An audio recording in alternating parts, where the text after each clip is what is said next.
What's good, y'all? Hope everybody's living well and staying blessed. It's your boy, Marcus B. As always, I'm joined with the one and only Mr. Evan Simmons. And new guy Chris is in here. We did this during the day. He's got a day job. It is what it is. Anyways, this is episode 89 of Holla at Me with yours truly. And today, it's another Marcus Talks to Marcus, but it's not Marcus Duran. It's my boy, Markus NEUDIGATE. He is a percussionist, teacher extraordinaire in the Austin area. And we sat down, we talked about his upbringing, how he got to Texas, how he got to teaching, all those things, his life in Austin, videography, photography, real estate, his, what did I just say? His love for weddings. Turns out he loves weddings as much as I do. He also loves fighting as much as I do. Doesn't like UFC though. I'm still waiting for a friend. Still looking for him. Anyways, it was a great conversation. It's a long boy, and it didn't feel like it, man. So I really hope you guys enjoyed the episode. If you do, make sure you like, follow, share, and subscribe. And share it as much as you can, man, because that's the only way this gets out to other homies is through y'all. So we appreciate all the help. Again, if you need any vitamins, apparel, nutrients, forms, anything like that, go to Redcon1. Use my promo code T20MarcusB at under the tier operator before checkout, and you will help support the podcast. And if they don't have a sale going on already, you get 20% off your order. Other than that, I hope you guys enjoy the episode. Peace.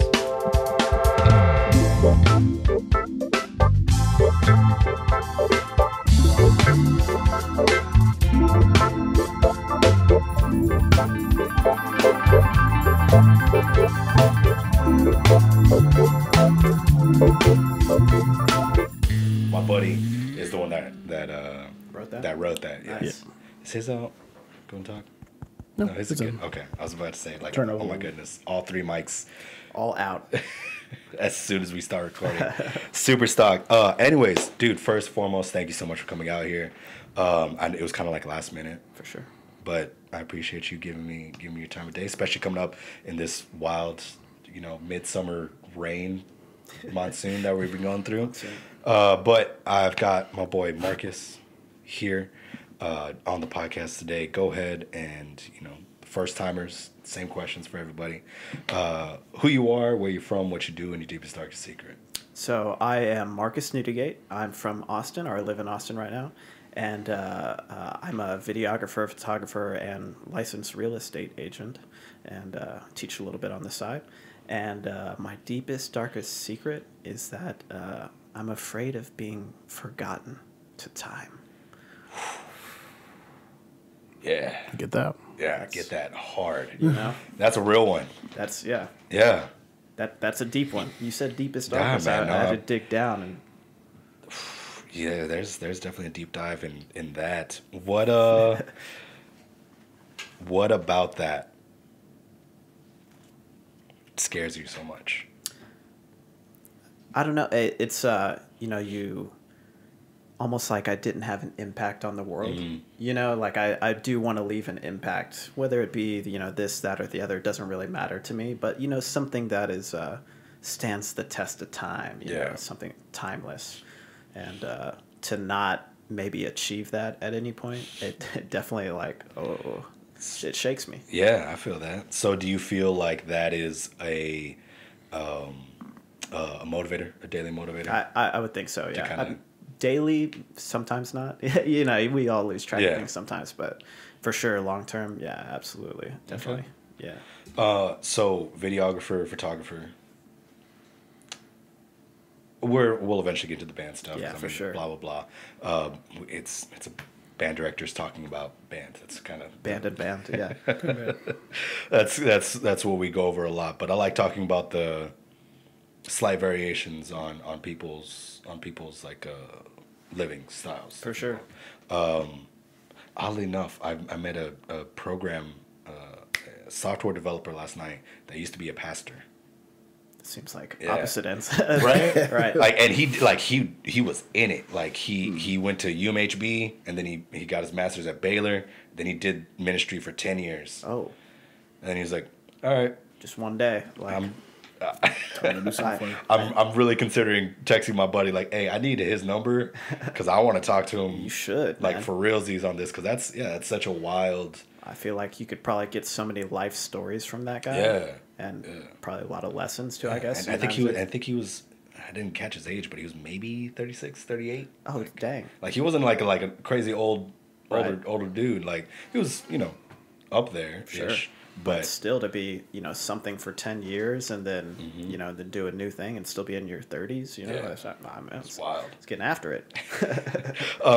So, why videography, photography? How'd you start there? Yeah. What does that mean, and what do you do with that? Yeah, man, that's a deep dive. So and we can talk about this later or whatever, but we met in the band world, right? And so I've been doing the band thing for a while. And those kinds of like hype videos or whatever, drumline videos, whatever stuff always really interested me. Okay.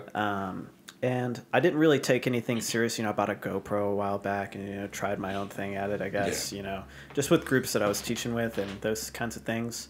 And then one day I was like, nah, man, I think I gotta step this up, So I bought a a real camera, quote unquote, and I just kind of started diving into that. And so now it's kind of turned into like I've been doing a lot of percussion ensemble recordings and things like that, where we do they're especially this past year. Yeah, I was about to say you picked probably a good time to get serious about it. Yeah, I mean it all kind of worked out, and super thankful for that. But we're just trying to get some content for people who are working their butts off, and like document it somehow.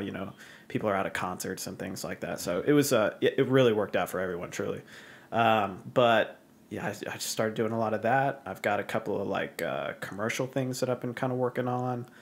Some longer format stuff. One of the groups we were working with over the winter, everybody like WGI, DCI, or whatever is trying to do some kind of long video. Mm-hmm.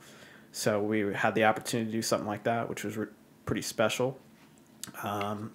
And yeah, now I'm just kind of, whatever gig I can find that's like, hey, you want me to make you a video or photos or something? Then I'm just kind of trying to find that, man. Yeah. So I'm obsessed with like the gig economy.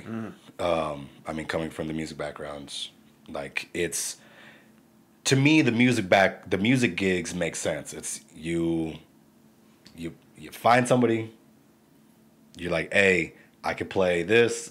They let you sit in, and then now, as long as you don't suck at the gig, you get called back for the next gig, and then if you're playing, you meet the bassist, and then the bassist got this group, and blah blah blah, and like that's how the music world does the gigs. How does the photography, videography side of things? How does that gig world? I want to say more or less the same, but at the same time, obviously everyone's kind of have like different little niches and things like that. So we did a video not too long ago for some drumline stuff. Okay. And somebody who saw the video works for can I talk about like major sports leagues? Dude, you could it's plug anything. Yeah, man. It's Austin FC stuff. Okay. Oh. And yeah. And somebody saw that video, and it was pause real quick. Yeah. I had no idea. Have you seen their stadium? Austin FC. Yeah. That's bananas. Oh man. I drove like the dinner party I was at last night. Nice. Was like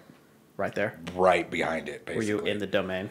It was like domain, soccer field, house. Nice. Like, Nice. It was basically like, Nice. yeah, right there. Dude. I could not believe how nice that was. And amazing. I never saw it. Like, obviously, I don't drive on that side of Austin too often, but like I feel like I would have seen some construction, yeah, or something. Dude, there's actually I'm an apartment locator too, and we can talk about that later. But yeah, I know it's so many things. Do a little bit of everything. A little bit of everything. Well, they're all dovetailing, but there's an apartment complex that's right outside Q2 Stadium, the Austin FC Stadium. It's called the Copeland, and I was touring one of the units that they have, and it's literally overlooking the construction at the time. Really? Yeah, so I would go up to that unit, like I was probably up there like 2 or 3 times, just like grab video, show some clients it or whatever, and we'd look at the stadium and it's like, there it is, That's so crazy. If you don't like noise, maybe don't choose this unit, but if you're totally hip to like seeing the stadium from your room, like, dude, if you want like probably the closest walking distance. Oh man, I haven't been back out there yet, so I don't know what like the grounds is like around it. Have you been? I was driving by it, and it was gloomy. so kind of hard to see. The side that I was on seemed like the parking was a little questionable, but I definitely saw those apartments that you're talking about. Right there, man. Just right there on the corner, and then I turned, and then it looked more like the parking was on the opposite side from where I was at, and it was kind of like the excess parking was on this side. I see. But I know they had plans to like build out some like greenery park stuff. that makes sense. It looked like it was torn down, Not but there it wasn't yet. developed yet. Yeah, That would make sense though. Not quite Oh, there. dude, yeah, that's definitely like a vibe, a very very cheesy to say European feel But to true it. But at yeah, that time. like, True at the same time. So. So you were doing stuff. You got offered to do some stuff with Austin FC. Yeah, man. So it's there's this group called Austin Anthem, which is a big supporter of Austin Okay. FC. They're more or less, from what I've been told, I haven't dug too much into this, but they're kind of one of the groups that kind of ushered soccer into Austin. Really? Okay. And Austin FC, obviously, now part of that. So it's somebody from Austin Anthem and a media production company that works with that group. They saw the video. I'm now doing some stuff with that production group, Austin Anthem. And I'm hoping we were talking media passes the other day and like field level passes, shit. so like hopefully hopefully you see me out there like on the field with the That's camera. crazy. It would just be so cool, man. Yeah. It'd be so awesome. Now, this question on that. Yeah. Everybody that's sideline, that's their own gear, right? Usually. Okay. Usually, yes. There's a company in Austin called Precision Camera and Video. Heard of it. Yeah, it's a good store, good Yeah. camera store. Like if you need anything in Austin, like camera-y, you should definitely go to that store. Okay. Everybody knows what they're talking about. And Yeah. You can kind of, pick people's brains and stuff. They can help you, versus just YouTubing everything all day, which is what I do. But yeah, you got to have both, right? Yeah, for sure. But they're a partner with Austin FC now. So I think in that stadium in particular, there may be some like, hey, we'll give you a discount for some of your photography. Okay. I don't know. Okay. But generally speaking, usually if you see somebody on the sideline, it's their gear or it's owned by the company that they work for. Yeah. Okay. Yeah. So. And I mean, much like the music world again, God bless the equipment gets up there. Yeah. I was looking at this lens the other day. It was $14,000. That is so silly. And we talk like marimbas. Yeah. People are like, I'm gonna buy a marimba for myself. Are you thinking about buying a marimba for yourself? I thought about it. I thought about getting like maybe like a practice board. A practice marimba. Yeah. That makes sense to me. So like maybe $5K. Yeah. Maybe. And it doesn't you'll use another marimba if you perform somewhere or something like that. But to have one of these $14,000 marimbas in your house, that It's silly. maybe it goes somewhere, maybe it doesn't. I don't know. Sorry for all the people who I've offended from that. No, I would have to. Yeah, like people that like casually have it. Yeah. Blows my mind. Yeah. Like unless I'm like Pius Chang. Sure. Mark Ford. Yeah. Like, you're bringing it out to places or whatever. Yeah. I think I get the people who like, they do like a lot of writing. Yeah. I think I get that too, Definitely understand. But again, like I can't. I don't think I could bring myself to spending that much money That's a lot of money, man. on a piece of equipment. Yeah. But $14K for a lens. Oh man, dude. And I know, and the thing that makes me angry is I know that that's like mid-range. Yes. That it just seemed appropriate at the time because that was a price range that wasn't extraordinarily high. Yeah, man. Like, I mean, the professional sports photographers, that's what, 50K a lens? Oh yeah, 100K? Some Is that of too those- much? And well, I think they probably top out around probably 30 or something. 30? Like that, Okay. yeah. Just depending on what kind of lens or whatever. But the craziest part is a lot of these folks are like multiple cameras. Yeah. So they got the the $6,000 camera on their right side with the $20,000 lens, and then the other $6,000 camera on their left side. And they're just walking around, like cameras are just like Just knocking against their knees, no big deal. And everybody who can't afford those is like looking at it like, oh, are you sure you want to? What are you doing? Please be careful. Please be careful. And then meanwhile, 6'4" running backs coming down the way. It's like, I know you want to get the best shot possible, but you may get creamed by this dude. Right now, I mean, it happened in the conference finals. I don't remember who it was, but like went straight into one of the camera guys. I mean, that happens all the time, and I'm always curious, like, does anybody's gear get damaged? I'm sure, man. It has to, right? I'm sure. It has to. Obviously, like, insurance will cover it and things like that, but still at the end of the day, you're saying bye-bye to, 16 grand, 10 grand maybe. Hopefully it's not that much, Total side note, there's, did you ever watch the original Blade trilogy? Of course. In the third one where Jessica Biel's in there, she's, what do you call with bow and arrow? Like when someone's Archer, yeah. She's she's an archer in that movie, and they told her to she actually learned how to do some of this stuff, and she fired an arrow straight into a camera lens. Holy shit! Yeah, on a feature film. You know what I mean? And everybody was like, "That was the coolest thing ever." But you can see pictures on the internet of like this arrow stuck in a. That's terrifying if you're the guy behind it. Oh man. Oh my gosh. But. Yeah, so gear gets fact. damaged, man. Yeah. Same So what are you working with right now, and what would you say? I'm an 18-year-old kid trying to get into the game. What's the first thing I need to buy? Oh, for sure. I think it probably depends most on like, do you want to be a photo person or a video person? I didn't really know. Personally, I love both so much that I picked up the Sony A7 III. Okay. And I think that's a really nice like mid-range, like it does both really well. And it came out several years ago, but it holds up really well. You know? And I bought some zoom lenses, the 24-70 is a pretty staple lens, and that got me going for a really long time.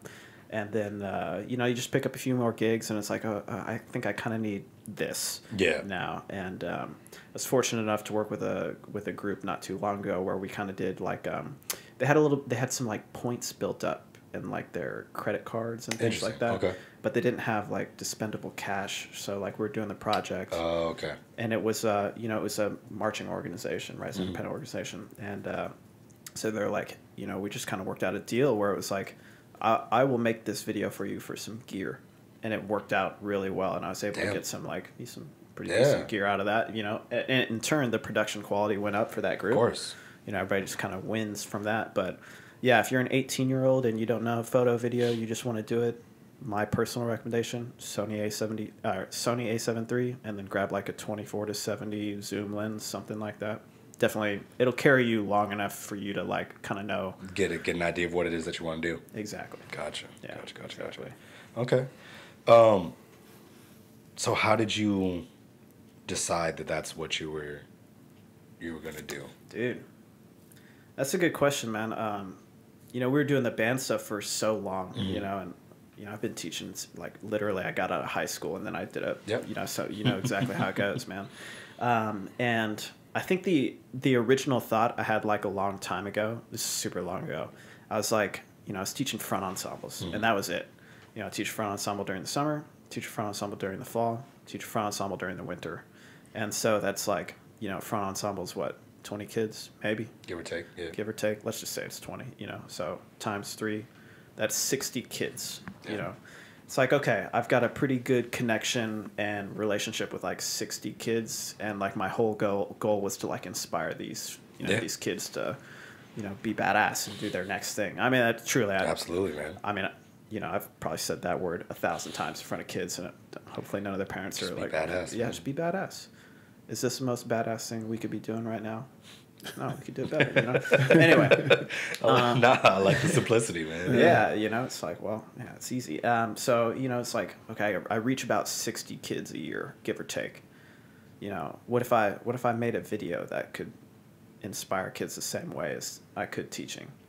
Well, even if that gets 100 views, I'm already 40 more. Yeah. So at the time, it was kind of a scale thing. It's just like, oh, man, I would just love to like have a bigger, scope into the world, just to kind of get that, I don't know, message or just mantra out. I mean, I don't really know.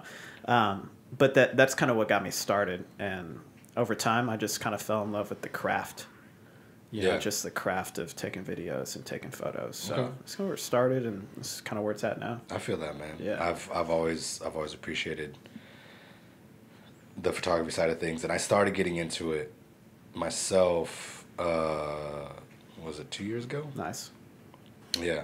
But you had that Sony A6300. A6300. So it's actually right there. Sitting in there. And sadly enough, man, I'm actually really upset by it. But when I was traveling with it, something happened to the display screen. Oh no. Yeah, I got punched. So like it's that's the worst, man. spiderwebbed out.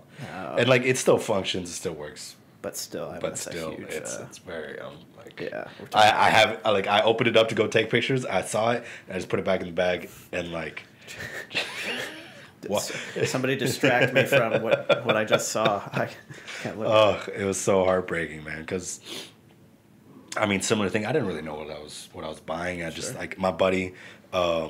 He had bought this, and he does. I never really know what he does. The elusive man. I love the kid, but we're the same age. He drives a Porsche. He paid in cash for a house, but he still lives at home with his dad. Yeah. Okay. That's a interesting string of things. So, and I've never really understood what he did for a living, but he just makes enough money to where he can do those things. He can do those things. He bought a Porsche when he was 23.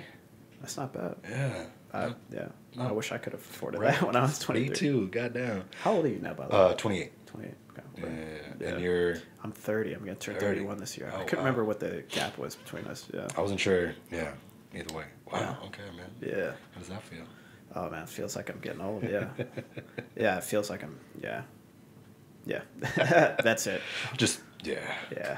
So that means you would have aged out in 12? That's right. Yeah. Yeah, okay. 12. I had to think about it too. I was like, oh, man, make sure I get this right. Where all did you march?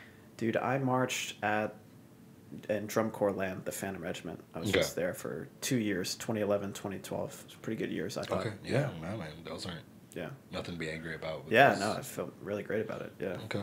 Yeah. And obviously for ensemble. Yeah, both times around. Yeah, Marimba both times around? I played vibraphone my first year, okay. and I played marimba my second year. It's like one-off center, if that matters to somebody, and was the section leader, so whatever. Blah, blah, blah. Yeah. What was this always intrigues me is why people do things, but that's not what they do for a living. I see what you're saying. Yeah. So for you, why did you do drum corps? Yeah. Well, at the time I was teaching a lot. And so I don't know, I'd kind of go back to the badass thing. I thought drum corps was kind of like the pinnacle of that craft. Absolutely. Yeah. And so professional marching band. Oh, yeah, dude. Would have been nice to get paid, but yeah. If only. Yeah, I'm sure everybody's singing the same thing. Which, by the way, dues these days. I don't know if you've seen. Let's not even talk about that. I don't know about this year, but I know. Yeah. I know this year people were a little bit more. A little less, yeah. A little bit more lax with it because A, there's not too many shows, and B, it's like the max tour is like 6 weeks. Yeah. Maybe. Yeah, and it really depends on the group. Like. Yeah. Yeah. I know some groups are just doing their own we're just making a video. Yeah. Yeah. Which is which is cool. I'm down. Like, I appreciate. On the education side of things, I appreciate that because it's like we're just trying to give kids a learning opportunity. Yeah, man, and I'm here for that. I think a lot of groups this year too, or at least what I've seen, they're beefing up numbers because numbers don't matter, right? Yeah. It's like, well, yeah, let's have 10 snares. Like, if we can train 10 snares, why if not? we give 10 dudes or girls an opportunity to do this, let's do it. Let's do it, man. I think, man. There's a couple groups with 30 in the front ensemble. It's like so many. Bananas. Yeah, it's so huge. But yeah, dude, dudes before pre-pandemic, they were getting up 4K. There. Yeah, they're getting up there. I mean, part of me gets it too. It's like, well, production quality is probably quite a bit higher than it was in the past. Yeah. But at the same time, you know, you're looking at that number going like, man, am I gonna have to sell a kidney for this? Honestly, and that's the wild thing too. It's like it's a kid 14 to 21. Yes. You know, who doesn't have money. Right. You're just looking at this number like, hello, somebody else, please take care of this. You know, I don't know what it means. I want to do this. Can anybody help me? We're passing around trays for tithing. You know, big ups to the folks who are like, I do see a lot of people hustling to get like food. Oh, absolutely. You know, they're like selling like candles and stuff. Yeah, I mean, you know, everything under the sun, but big ups to those folks. Yeah, man. I mean, buddies pulled out credit cards. Oh yeah. I mean, I took out a student loan, so I'm like in that. Yeah, I'm in that same. Yeah, I'm in that same boat. Man. Okay. So. But, yeah. You march Phantom, but first, why Phantom? Yeah, I think there's like an emotional connection to those guys for some reason. I couldn't quite figure out what it was. But there's that one show in particular, 2003 Harmonic Journey, man. And oh wow, okay, that was not the one that I thought. What were you gonna say? I mean, you're gonna say Spartacus. Spartacus is a good show, man. Yeah, don't get me wrong. I saw Spartacus 2003. live. Yeah, oh dude, Harmonic Journey. Okay, it's a good show. It's such a good show, man. I used to listen on that repeat, just like I'd crank it all the way up in my car, like. You know, I'd scream and shout like I was in the audience. You know, I'm sure people driving by are like, "What is this dude doing?" Oh, that's cool. It's just a psychopath, bro. That's fine. It's like the loudest like metal shower, like crotales and chimes and stuff, just like piercing sounds coming out of my car. You know, the windows are cracked. Yeah. But there's something about that show, and I felt very drawn to that. And so I wanted to march Phantom Regiment, and then and Paul Rennick was there at the time. Mm-hmm. And then the year that I wanted to march was the year that he went over to the other team, you know. And the other one. Yeah, and I was super conflicted. I was like, is my emotional attachment with the Phantom Regiment or is it with this percussion section? So I auditioned at Vanguard. Oh. I got cut. Totally fine. It led me down a certain path, you know. Yeah. And then I ended up marching Phantom Regiment that next year and loved every second of it, dude. Yeah, for sure. Awesome, man. Yeah. 2011, what show was that? That was Juliet, man. That was a good one. That was a really good one. I enjoyed it a lot. Yeah. Yeah. The old Elsa's procession of the cathedral to close things out. Just powerful. Oh, man. It's awesome. It was awesome, man. Never forget that stuff. You know, getting off the field, just crying your eyes out, you know. Absolutely. Man, for sure. That's That's such a different feeling, and I mean, if there's anything that like,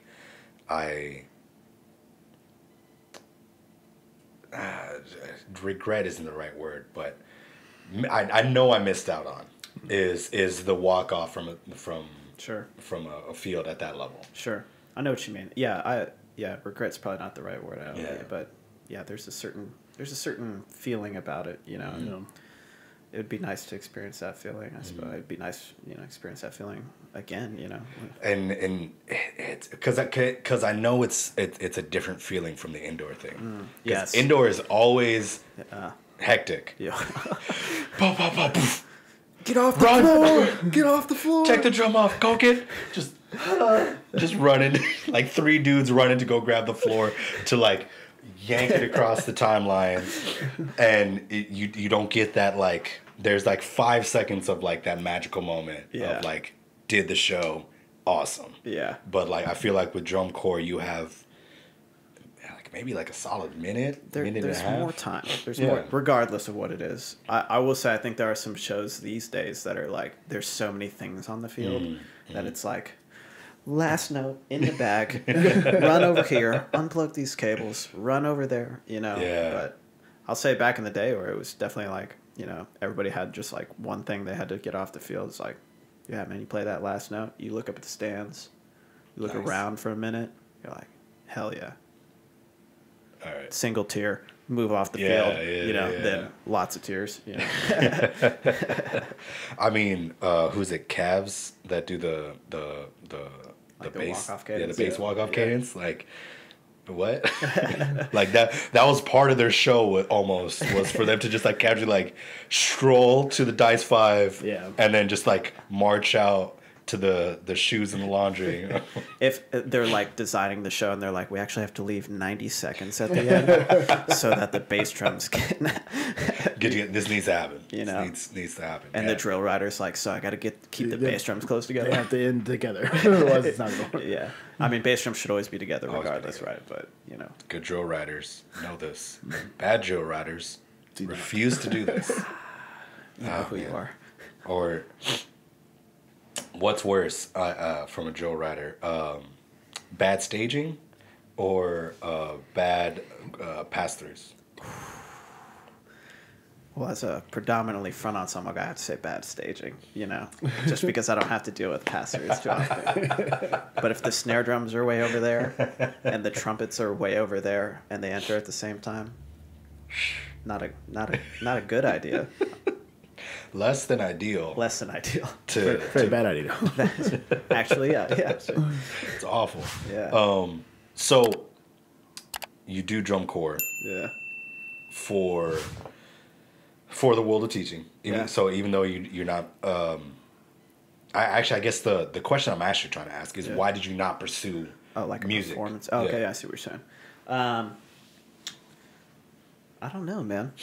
I guess I don't really have that answer, I suppose. I definitely, there's something to me still about like motivating other people, you know, being some kind of, you know, inspiration, whether that's, you know, through acts or through teaching or whatever. And for me, I didn't see the performance avenue of that being my route to success. I feel that. Yeah, absolutely. I mean, you know, like I love performing.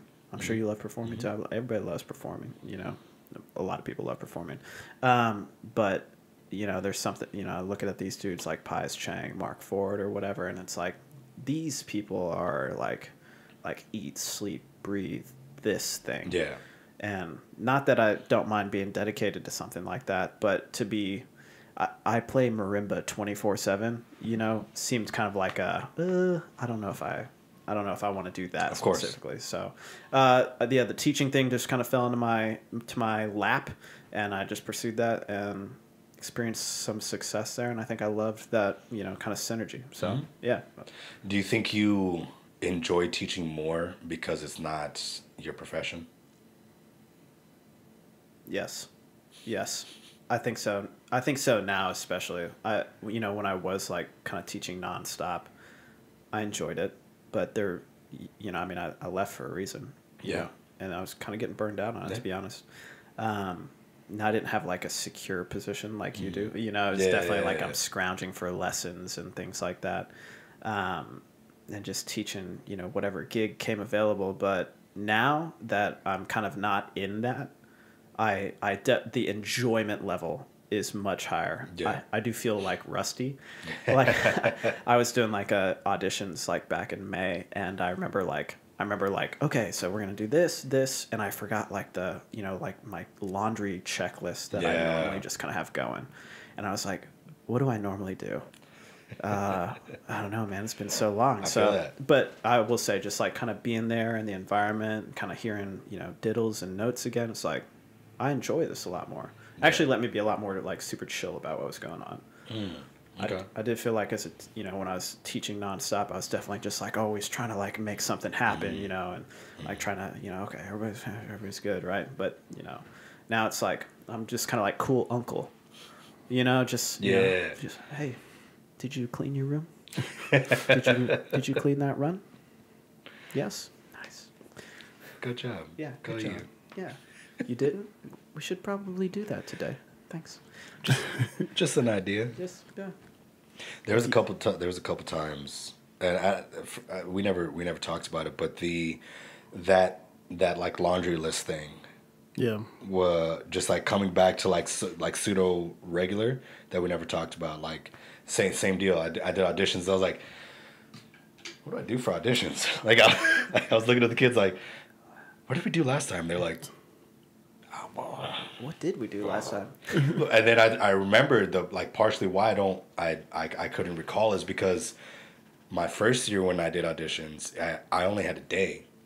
because I plan to do, you know, like we'll do like a camp this day, a camp the following week, maybe one more camp, and then we'll do auditions like the last week of school, right? Something like that. But then we do Texas indoor, and then I go to Ohio for WGI, and then I come back, and then I do UIL for my concert band, and then get told by the counselors that like, yo, we need placements by May 1st, and it's like April 24th. I'm like, oh, okay. And of course, we're going on a jazz trip on the 25th and 26th. Classic. And I was like, okay, so like, I guess Thursday. I had a day to just be like, like a Harry Potter sorting hat, you know, like snare, Marimba. That's what it felt like. I didn't even do front ensemble auditions. I was just like, we're doing drumline auditions. We're doing front ensemble in the fall. Yeah, we'll figure where you're at there. But drums are next Thursday. Show up if you want a spot. Yeah. If not, tough luck. Sorry. They're like, what are we auditioning on? Yes. 8s? I don't know, man. Well, yeah. You know, you probably, you know, you get to this point where it's like, if I can just watch you play for like 30 seconds, I could kind of know what.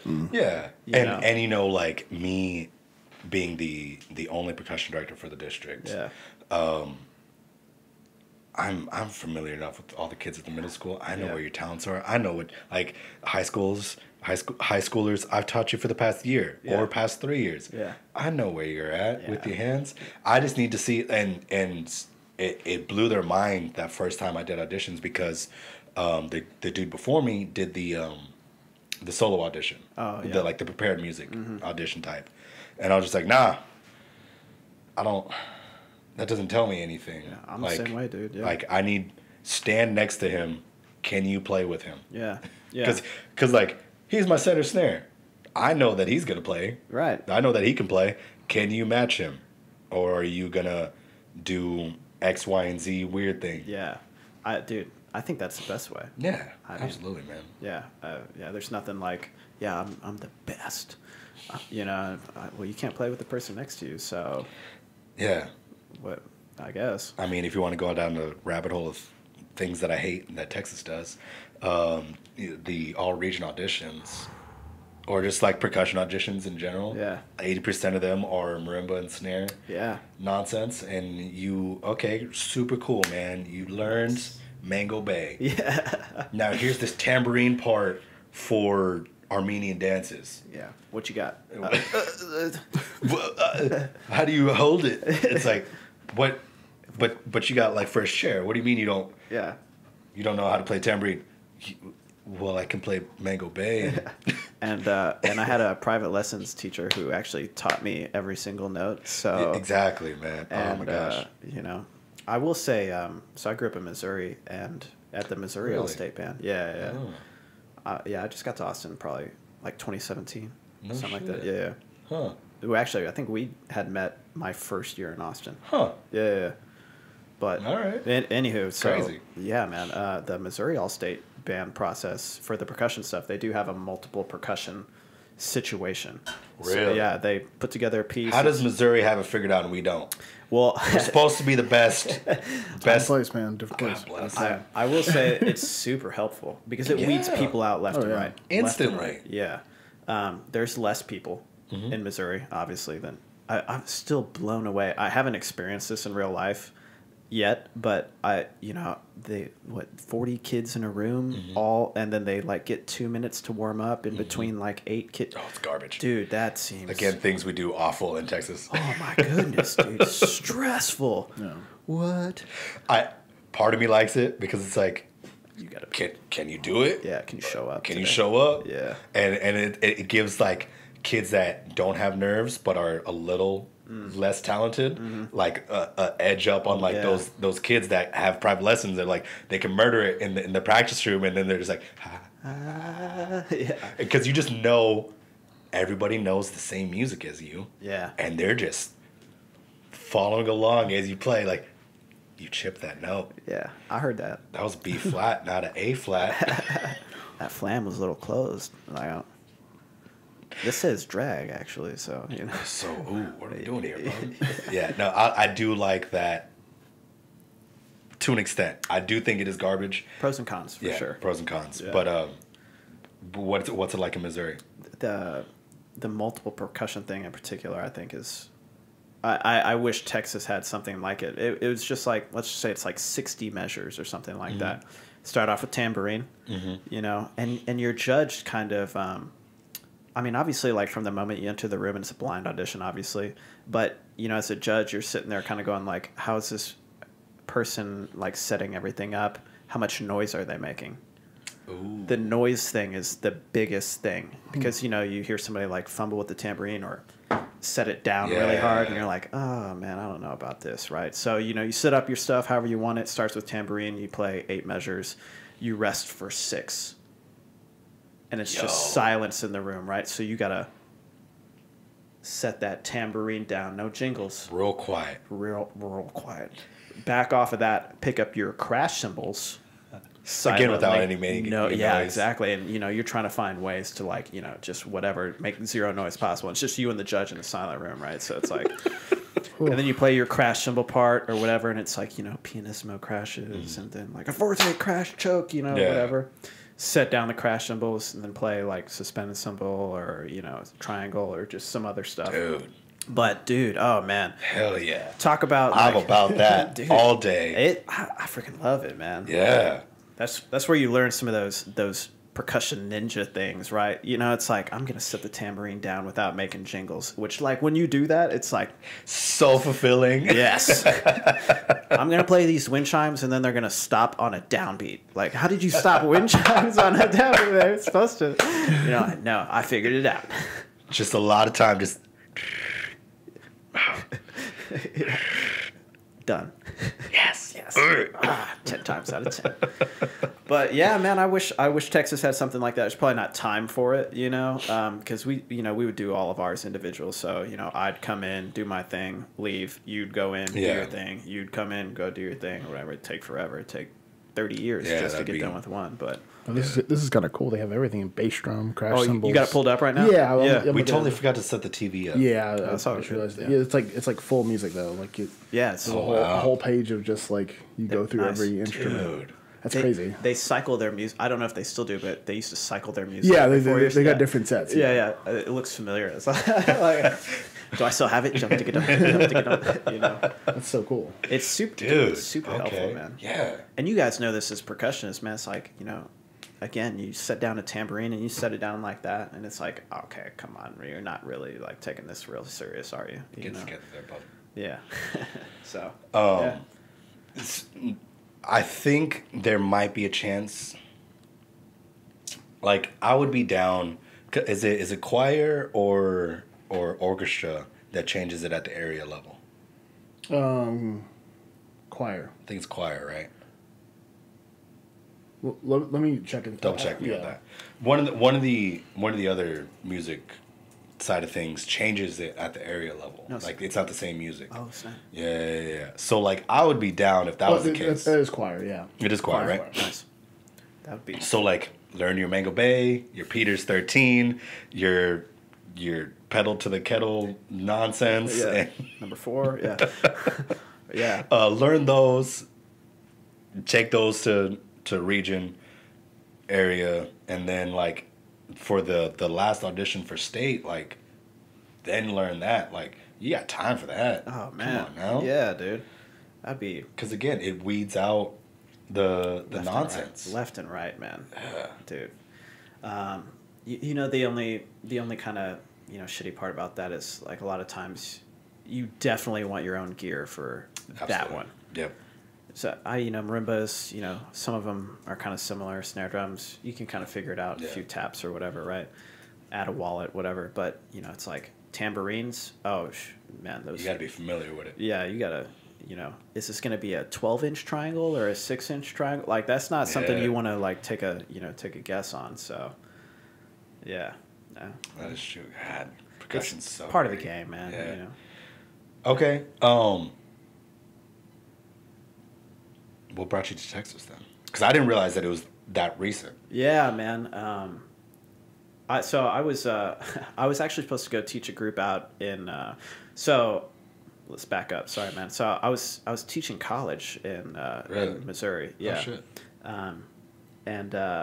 Yeah, I got like all my degrees, and then I started teaching at the college like right afterwards. They actually let me start teaching before I finished my master's, which was super nice. Wait, so what's your degrees in? So I've got a bachelor's in percussion performance, actually. Okay. and then a master's in education, but not music education. Just education. Education. Gotcha.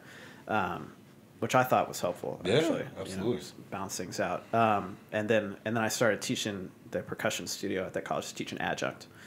So just like few lessons, and I was teaching the drum line. And so I'm doing that. Everything's all good. And then, you get the inevitable email, which is, hey, your position will not exist next year, right? Which it's all good. It's just what it is. Part of it. Yeah. So, that got that email. I was like, okay, so I need to get a gig, right? And I had a buddy who lives in Tulsa, and he's like, dude, you got to come out and teach with me, man. It's like, all right, cool. I'm going to go out to Oklahoma, do that. And then we kind of had that lined up or whatever, and it was all going well. And then the email came. Hey, man, you remember how we were like, we can make this position for you? False. We can't make that position. We can't make that position for you. And it is what it is, man. I mean, as, percussion director, it's like, I really need to make this happen. And then at the end of the day, if, the budget doesn't exist to make it happen, then it doesn't exist. It's like, I want a new snare drum as much as the next guy, but, we don't have $1,000 laying around to buy a new snare drum. Anyway. Yeah.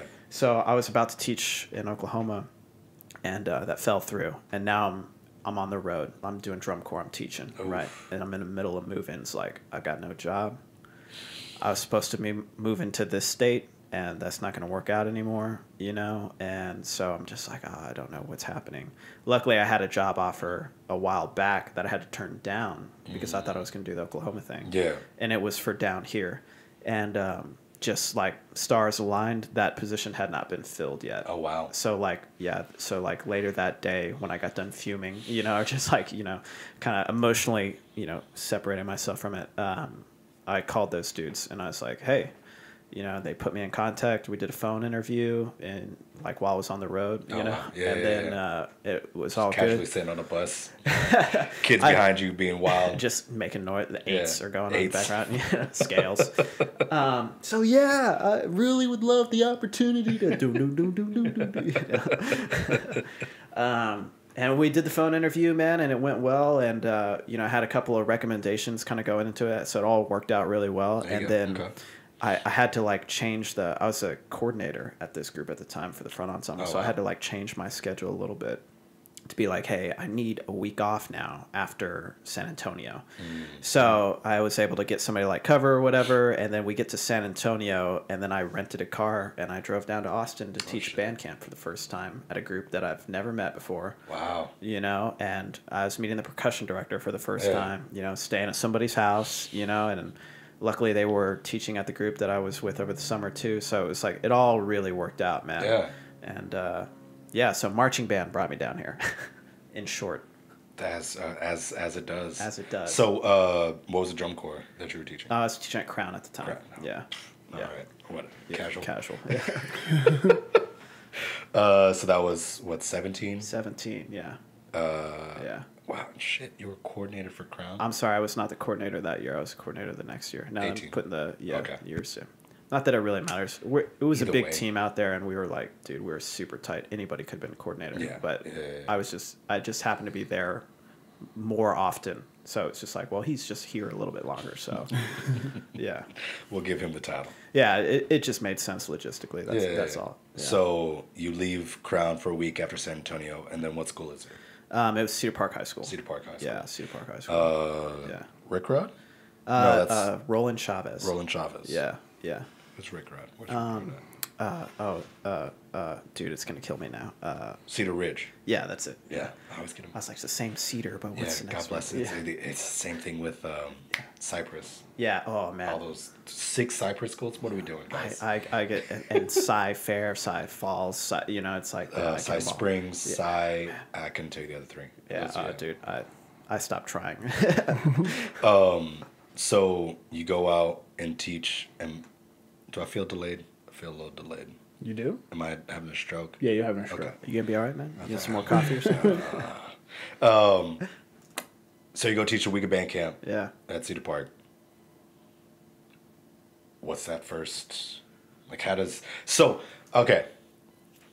Yeah. Skip some of those first basic questions. For sure. I have always been unsure how I would be teaching at a school like that. And what I mean by that is that I have only ever taught kids that are just learning how to hold sticks. So the idea of going in and teaching an ensemble, and I mean, obviously you have a different experience teaching college and then, you know, teaching Carolina. Obviously everybody out there knows what they're doing. Sure. But the idea of teaching at a high school that, like, these kids are able to throw down to a different level, I've always wondered,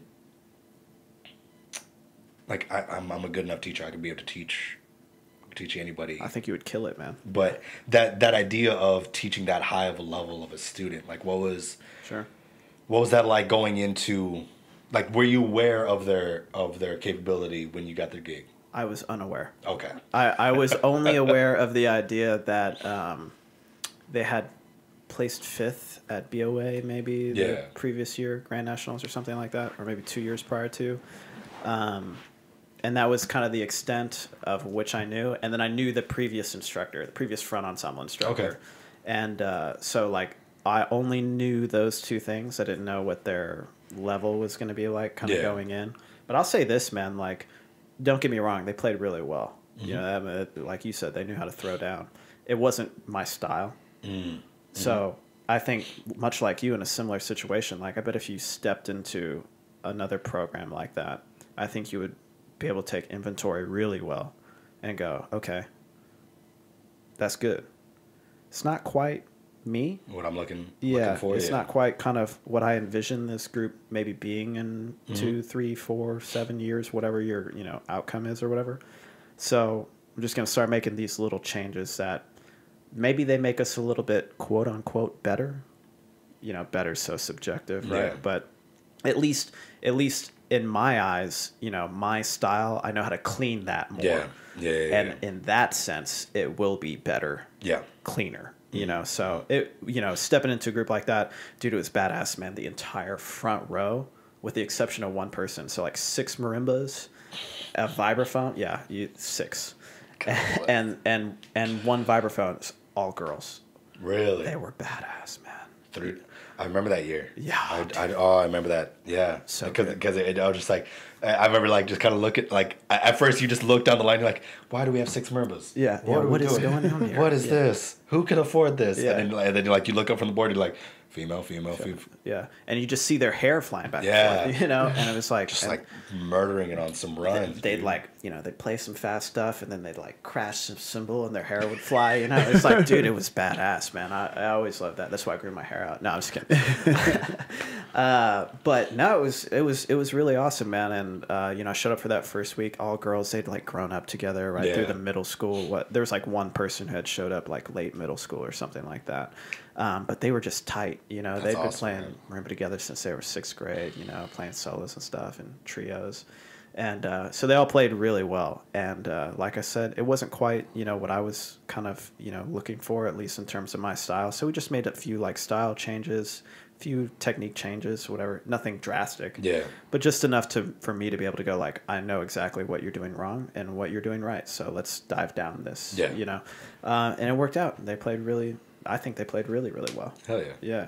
Yeah. So, yeah, I think you would kill it too, man. Just, you know, you kind of match the styles a little bit. For sure. I know that I'm capable of teaching that stuff. It's just like, because I've never experienced that, I'm always curious, like, what what that it would would be be like. like. Yeah. Because not even on the teching side of things, like I was never one of those guys that like took the offer up, but like sought after like the Johnsons in San Antonio, or like, hey, again, Rick Rod, like let me come, just observe you.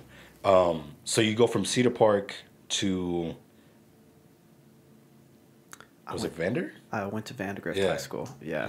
What year were you at Vandergriff? I was there. Man, I'm struggling with years now. Was it 2019? Pre-pandemic, the year right before the pandemic. Yeah. The year they won Grand Nationals. The year they won everything. Yeah, I was there. I was there then. Good year to join. That was a good year. That was a good year to join the team. Yeah. I just remember being so like salty, because I was at Dripping Springs. Yeah. Because I'm out there. It's me and my front ensemble guy, who I don't think he was there at that at that competition. Yeah. So just me and him, just like. It was me and the other assistant band director helping me push onto the field. Oh, yeah. And I was like, yeah, that was a good time. Yeah. And then like we go load up, blah blah blah, cool. And then we come back and then we see, like, 2 hours later Vandergriff play, and I was like, drum corps.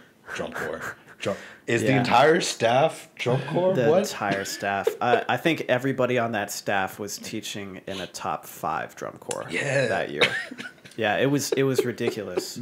You'd hang out and like, you go grab a drink or something like that, and you're talking to the staffs, and it's like everybody's exchanging like, oh yeah, how many bronze medals do you have? And like, eventually someone's like, well, how many rings do you have? Not that it's like the point of contest, but it's always like a funny thing to just like figure out, right?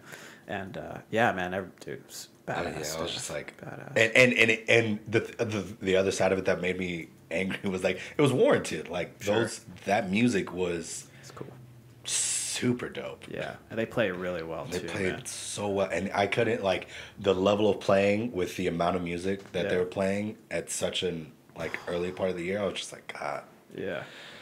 They throw down, man. And there's so many people in that band. Yeah, it's huge, and I always like, even stepping into it, I was like, there's no way this gets clean by the end of the season. There's no way. There's so much music. It's so hard. Yeah. There's so many kids, and we're going to have staging problems. And we had like 1 or 2 issues that we just had to work through, but nothing impossible. Right. Yeah. So, man, we were really set up that year for success all the way through, and everybody was able to, I mean, dude, they just play so well. It's different, man. I'm excited to go back. Because the advantage of being a smaller school is like that's field trip day for me, because like we go, like, downside we're like one of the first to go, so it's mad hot. Sure. All right. Yeah. But then after that it's like, yo, you get to see all of Austin, all of North San Antonio. Yeah. Like come and actually like throw down, see what that's like, and just kind of like take inventory of like what's out there. Sure. Because you can tell them all this and all that, you show them videos, but like there's that disconnect of like they're not real people. Dude, yeah, exactly. And then you show up and you're standing in front of the center snare, like feeling their vibe, and you're like, oh shit. No, you're real. This is a real person. Like you built a little different. Yeah, maybe I could do this. Yeah, maybe. Let me try. Yeah. So, I'm because last year we didn't get to do any of that. Yeah. Dude, as with everybody, we lose. Everybody lost out. On something, but like last year was like, with the show and the personnel that I had, I was like,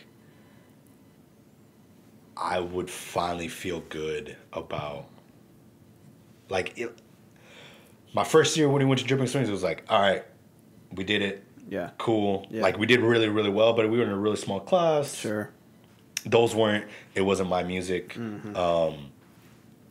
Those weren't my kids. Yeah.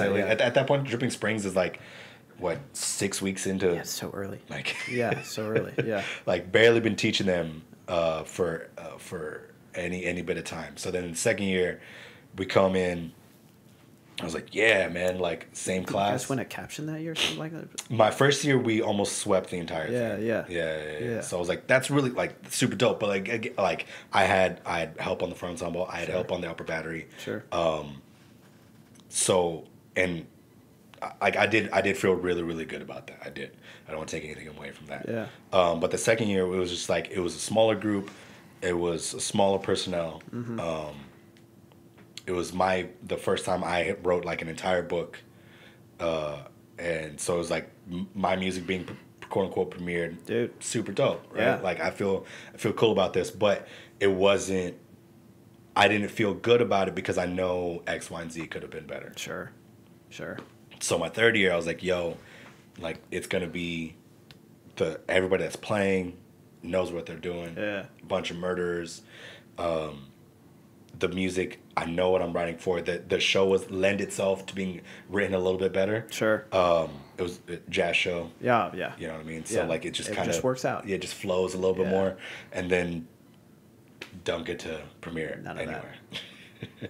Just the biggest buzzkill.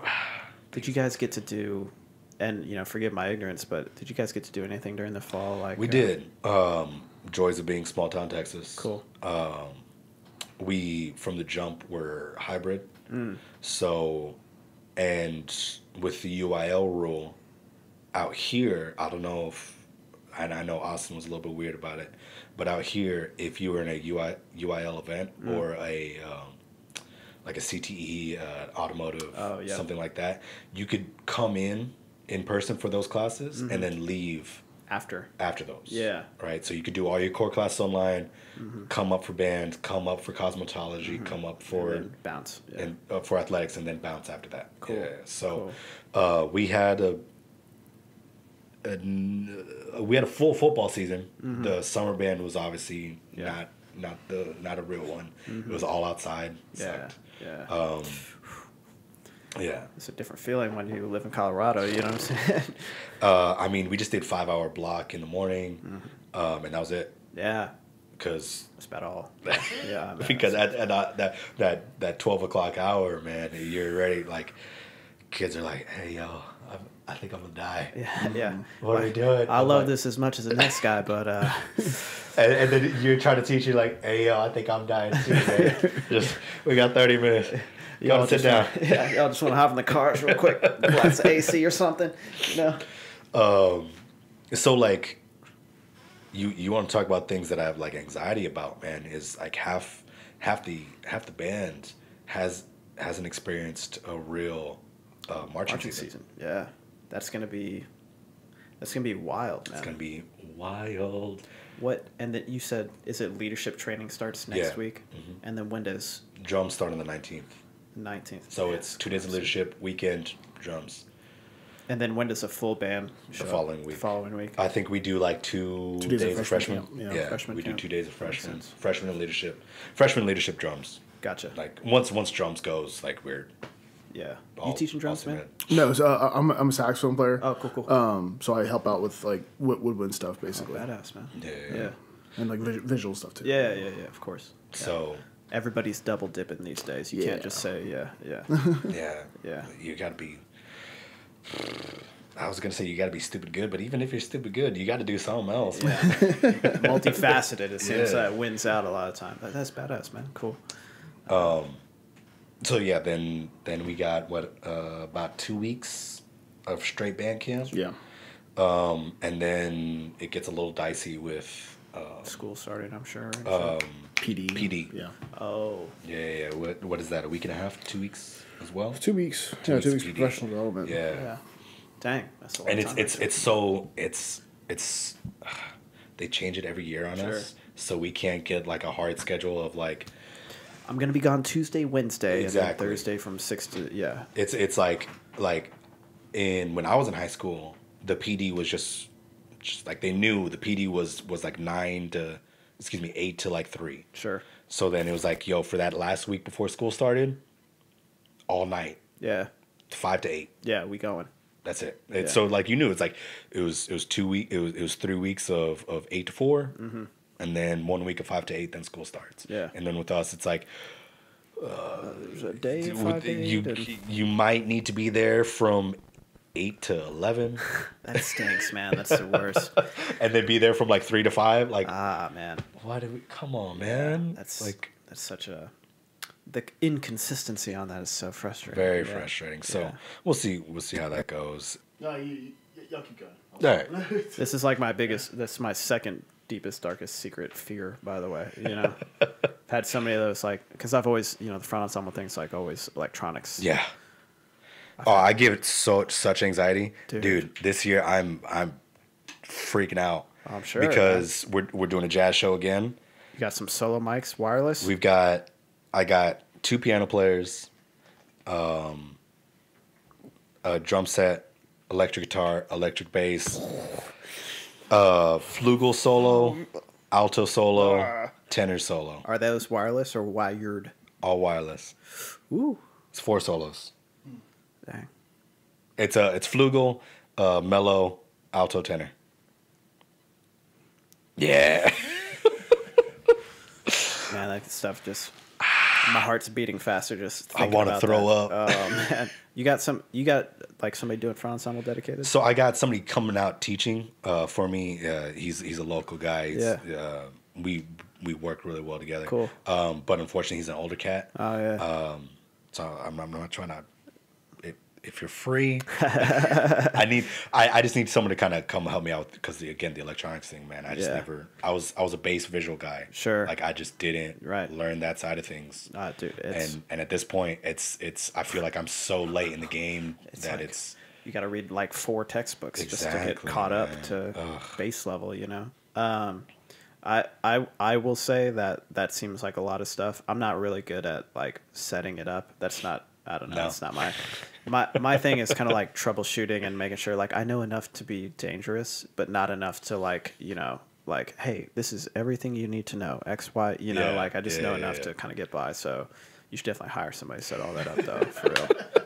I know a few people, good friends. Like I might hit you up for some sure. contacts, man, because I am definitely a little stressed about it. But and I extend this to, you know, anybody, but it's like, hey man, if you're at a show or like if you're in the middle of like rehearsal one night and you're like, dude, my shit is not working, will you help me? Just like, can I just bounce some? I don't know, I make a great soundboard sometimes. Like sometimes friends just call me and be like, dude, my wireless isn't working. Like I tried this, but and you know, it's like, have you tried this? Like, yeah, I tried that, but I haven't tried. Okay, I got it. See ya. You know, we just like works out. But yeah, man. If you ever need a soundboard, always use soundboard. Appreciate that, man. Absolutely. So what do you are? So you are back with Vandergriff this year? Yeah. I'm just doing some electronic stuff. You know, just like hanging out, very very loose. You know, very loose. Yeah, I'm not the dude. Go. Yeah, I'm not the dude. So it's just. I imagine what it's going to turn into is going to be like, I'm sure at the beginning of the season there probably won't be too much. You know, and then as we get a little bit further, you know, get more stadium time and things like that. I'm sure I'll be up top with the laptop, like, all right, let's dial it in. You know, that's what I love the most. That's kind of my. That's what I feel really good about. Okay, I might hit you up for that stuff because that's the nitty gritty stuff. Yeah, that's the part that like I can troubleshoot the board. Sure. Somewhat, but like the levels and changing all that stuff. Yeah, I know it's mad important.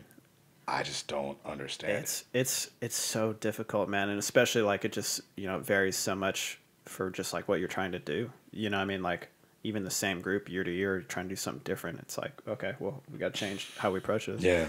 I was you know, when I was at Crown, I'd sit up top a lot with Michael Klesch, who's the horn arranger there. Mm-hmm. Dude's got mad ears, man. Really? I mean, just like ears for days.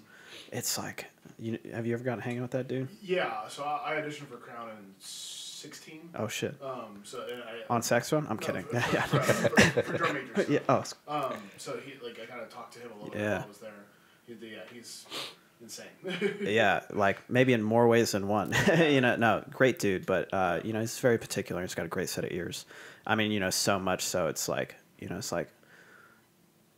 who's playing the third? You know, it's like, actually, you're supposed to be playing the third, actually. You're not playing the third. You're playing fifth. So this is an F diminished chord. So if we don't have the third, you know what I mean? It's like, and it's, you know, meanwhile, he's like 100 yards away, right?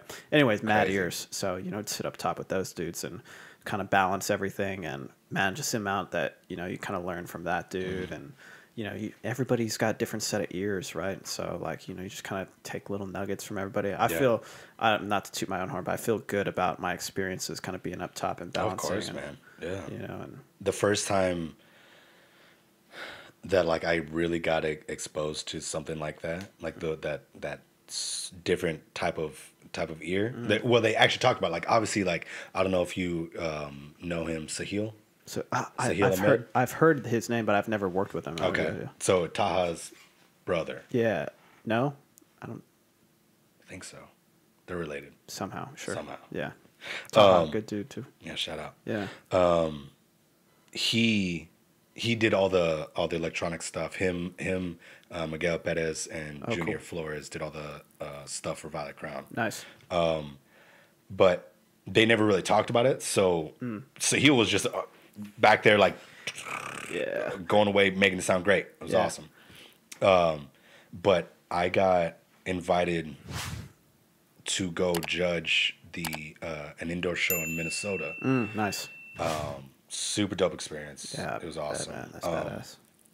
Out there judging visual, and I was sitting next to one of the music. No, he was the overall GE or whatever. Yeah, GE. And he just, like, as soon as they plugged in and, like, started going, he's like, it sounds like the speakers are set to 180 decibels. They should be at 150. Yeah, check that out. I was just like, what? Like, I haven't even started yet in this. I'm out here like, hey guys, like, I'm excited to see the show, and he's already talking about all this, like, electronic stuff that you haven't played anything yet, but because the way that the speakers kicked on, I was like, oh, there's levels to this, dude, that I just no idea. So many levels, man. I remember. What's huge now is definitely, like, what patch are you going to use on your synthesizer? And luckily there's some pretty good resources out there where a lot of people are using, like, pretty solid patches these days. But still, you find groups that are like, it's like a nice woodwind moment, and it's just beautiful. And there's just this crass choir sound, like, behind it. And it's like, man, I know there's a better sound. Yeah. You guys got a laptop out there. I'm sure you're using main stage, and there's at least 12 to choose from. So I remember one summer we did a clinic at Crown at Muncie, the Ball State clinic. Yamaha Sound System or whatever, I don't know. And one of the clinics that the front ensemble was in charge of was electronics in the front ensemble. And Mike McIntosh out there, also a super smart dude with, like, electronics and stuff. And I took this idea from him one year, and he kind of mentioned it, the follow the signal, where you just explain, like, okay, so this laptop goes to this mixer and then goes to the speaker or whatever. Everybody found that really helpful. Yeah. But then everybody super found helpful. We did a A-B performance of, like, a chunk of music. It's like a minute's worth of music. And with the real sounds, like all the main stage sounds that were the correct sounds. Okay. Yeah. And it's just front ensemble with the correct main stage sounds. And then we did the B performance with, like, some bullshit that just came up with. It's like dubstep, like, whoa. But then, I took some care to do some things like where, like, I chose a bass sound where the release point was a little too long. Oh. You know what I'm saying? Okay. Stuff like that. Or, like, the choir sound had too much highs. Just, like, re-EQ'd it, and so, like, everybody was able to kind of go, like, oh, shit, that makes a lot of difference. Right? Yeah. This piano A sounds way different than piano B, and depending on the moment, that could be make or break, dude. Yeah. So, I don't know, like, dude, there's so many layers to that stuff you just kind of, like... Yeah. Because I know that's important, and I know that matters, but I don't know how to do that, and I have to. Well, the time just required to, even sit there and listen to 28 piano sounds. Yeah. When are you gonna, you know what I mean? Like, nobody's got that kind of time, But we have to. We're supposed to. Yeah, we're supposed to. Figure it out, bud. Yeah. Hey, joys of being a percussion director. Figure it out, or the kids suffer. Oh my God. No. But no, man. With all that being said, like, yeah, happy to be your sounding board or main stage. I mean, I'm definitely gonna hit you up, man. I can clean feet 24/7. All day. All day. Clean a bass run. Sure. Could clean most things except for front ensemble. Electronics. Setting up the mics, setting up all that. Like I just remembered that I have to rewire everything. Oh, no. Yeah. This year because we did the perc ensemble No cables instead of indoor, so took all the cables down. And then plus I don't know what my front ensemble looks like this year. I don't know like what my personnel is. Oh man, you're gonna be rolling into like So third week of school. Like, we need to do this today. yeah, exactly. Yeah. I just kind of want to throw up a little bit about it. just So- thinking about it, man. We'll see. Yeah. Yeah, the fact that I'm throwing in a drum set like the rhythm section That's a lot. is really like Nerve wracking. very nerve-wracking. Yeah, that's super nerve wracking, man. As not to add to the nerves, but a few drum set like things that I've seen. I saw somebody do all wireless mics on a drum set one time. Terrifying, right? Terrifying. But at the Yeah. same time, you know what their setup was like? Hey, just turn all your mics on. You know what I'm saying? Yeah. Like instead of like, hey, can you plug in 14 cables? Yeah. You know, or DB25, connector cable or whatever. But yeah, so it's like Holy shit! I just realized I have to plug in you got all those mics for just the drum set. a lot of mics to plug in, bro. Oh my god. You have so many cables. Oh my god. Good. Sweetwater's about to be your best friend, man. Oh my god. You're gonna be the biggest supporter of Sweetwater. Be hitting you up shortly, Sweetwater. Oh god. And I forgot that I gotta fix all my vibraphones too. Cause shout out to Adams, there for whatever reason the mechanism is 2 inches, Yeah. half ball bearing, Yeah. and that controls the entire vibe. Yeah. And you know what breaks very often? That. And you know who doesn't ever have that in stock? Anybody. Nobody. Yeah. That's it's almost turned into like a band parent situation. Yeah. You know? It's like, hey, so look at this. It's literally like last year it was only one that was broken. Oh. So it was just like quick zip tie, Yeah. not a big deal. Literally all 4 of them broke this year. That's what you get. Last year, like, oh yeah, only one of these, and now this year, like, ha ha ha. And of course it's like I buy all new matching, like they're all matching boards now. Nice. Before there was like kind of mix match Mismatched, vibes. whatever. Yeah. All Adams but like Yeah. varying years. Years. Yeah. Nope, I get all matching. And then like it was the old one, of course, that was the one that would break, and I'm like, hey man, no big deal. We'll get new ones. Quick So zip good. tie. Gang. And then of course all new ones, and it's like we're all gonna break within a month. Oh man, that's all right. You should hit up those guys. They're pretty nice. I mean, Yeah. they're I don't know. You got out-of-tune bars at all? Luckily my kids don't hit hard enough to deal with that. That's a double-edged sword, so that's good. Yeah. Yeah. I might have like my center marimba who graduated. I might have like 1 or 2 keys that are out, but everything else, it's fine. Oh, it's all right. Not a big deal. Good. Yeah. So videography, bands. Yeah. I feel like the real estate thing is just tied to band. More or less. Yeah. Unfortunately. Yeah. So, when the pandemic hit, I was kind of low on lessons right before the pandemic, so it was like I was not making very much money. Yeah. And I was like, I need another gig.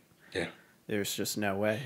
I'm living on X amount a month, and that barely covers rent. Yeah. And so I found this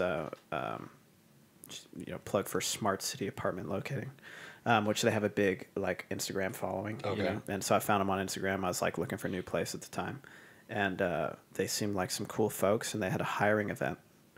So I was like, I'll just give it a shot. Why not? I need more. I can't sustain this right now. So I went to their hiring event. It was super cool, and I got hired. And Shout out. it dovetailed so smoothly too, man. So I was studying for my real estate exam, which is pretty hard, by the way. So I've heard. No joke about that. Yeah, so I was studying for that, and I took the test, and I passed. Hell yeah. Hell yeah. Yeah, and I took the test the week before spring break. Okay, and so I'm teaching lessons and whatnot, and spring break hit, and this is kind of like where things were starting to like, they were like, oh shit, Yeah. this coronavirus thing may be, This might be really real. a real thing, Yeah. And I took the test, I passed, and I was supposed to start the next week, the real estate thing during spring break, right? And then spring break happened, and they were like, don't come back to school. And I kind of had, I'm not huge on like online lessons personally. Yeah. I think a lot of my quote unquote magic comes from being able to kind of be there, Yeah. I mean, more so, I feel more so than most instruments, percussion, you gotta be in person, man. Dude, it's 'Cause something also, about it. not everybody has a Mermaid at home. That's the biggest one too, man. It's like, what am I gonna be teaching bells for 3 months, or just snare drum? How to move a hand for Yeah. Nope, not right. And some dudes, they do really well on the online thing, like Carlos Botea. He does the Yeah. snare drum. He's so good at it, man. Mhm. Crushes it. Me, Not me. not me. Sorry, man. But kudos to those dudes. So anyway, so they were like, "Don't come back to school," and then my real estate gig was supposed to start the next week. So it's like, oh, cool. So this works out. So I just kind of went from one job exactly to the next one. Yeah. So That's awesome. I've been doing that since then, and yeah, it works out, man, for Okay. sure. It's kind of missing some of the creativity though. So it's like feel videography, photography, kind of bring that back. Yeah. Yeah. All right, man. So, what else do you do? Dude, What I is- was what do gonna ask what do you, do man. for Like, fun, man? dude, how's this show, man? I know you did the bodybuilding show not too long ago. Yeah. Yeah. How was that? Yeah. It was a wild experience. Yeah. I will never do it again in the fall. Dude. Okay. Just because like those even because I did it the pandemic year. Yeah. So even with like a quote unquote like Online schedule or whatever. lighter load. Sure. It was too much. Seems It was like a just lot, dude. way too much. Yeah. Like carb depleted those last couple of weeks, like trying to teach God, kids, like. Yeah, and I didn't realize like I'm usually like an aggressive person as it is, so I didn't notice it too much. But I was at one of my kids' graduation parties a couple weeks back, and one of the kids kind of just like in passing was like, "Dude, you were so mad in the fall." Just generally speaking. just generally speaking, you were like, we're used to you being like angry, but like it was a lot. And I was Yeah. like, man, like that's not good. Yeah, but at the same time, I don't know, man. Like that's no small feat, man. When did you start training for that? When was the show? So it was about this time like last year that I got like kind of more back into the gym. Yeah. I've always been, touch and go with working out, from schedules to injury. Yeah, Like yeah. I'm just barely getting over an injury right now. You got a leg injury? Well, Both. oddly enough, this giant scar. Oh, Got into a motorcycle accident 2 weeks before the show. dude, 2 weeks before the show. Yeah. 3 weeks Whatever. before the show. Yeah. Yeah. Very short amount of time. Very short amount of time. Luckily, it was mostly just like a surface scar. But I couldn't do legs for Yeah. 2 weeks. I was gonna say, Yeah. So were you doing figure or were you doing? so I was doing physique. Okay. So basically figure. Yeah. And like I learned a lot. Looking at the pictures now, I didn't realize how in shape I was. Yeah. Dude, I remember seeing those pictures. I was like, oh, damn, man. Yeah. I do enjoy it, but like that style of working out, it's a lot. Dude. It's a lot to manage, and it's a lot to manage with the teacher side of things, man. Sure. There's a lot of things that go into it. Maybe if I had a coach in town that was working with me regularly, it'd be a little bit different. But the coach that I was using was my homegirl. She started doing some shows, but they're in San Antonio. That's big distance, yeah. So big distance. So I would only get to see him like maybe once a month when I drove down there and just kind of check in here and there. And then you got your program probably. Yeah, exactly. Like, and then with that, it was hard for me to for him to dial in my calories, because of how much I burned just day-to-day teaching. Yeah. Like You are walking around. Like, walking around a lot.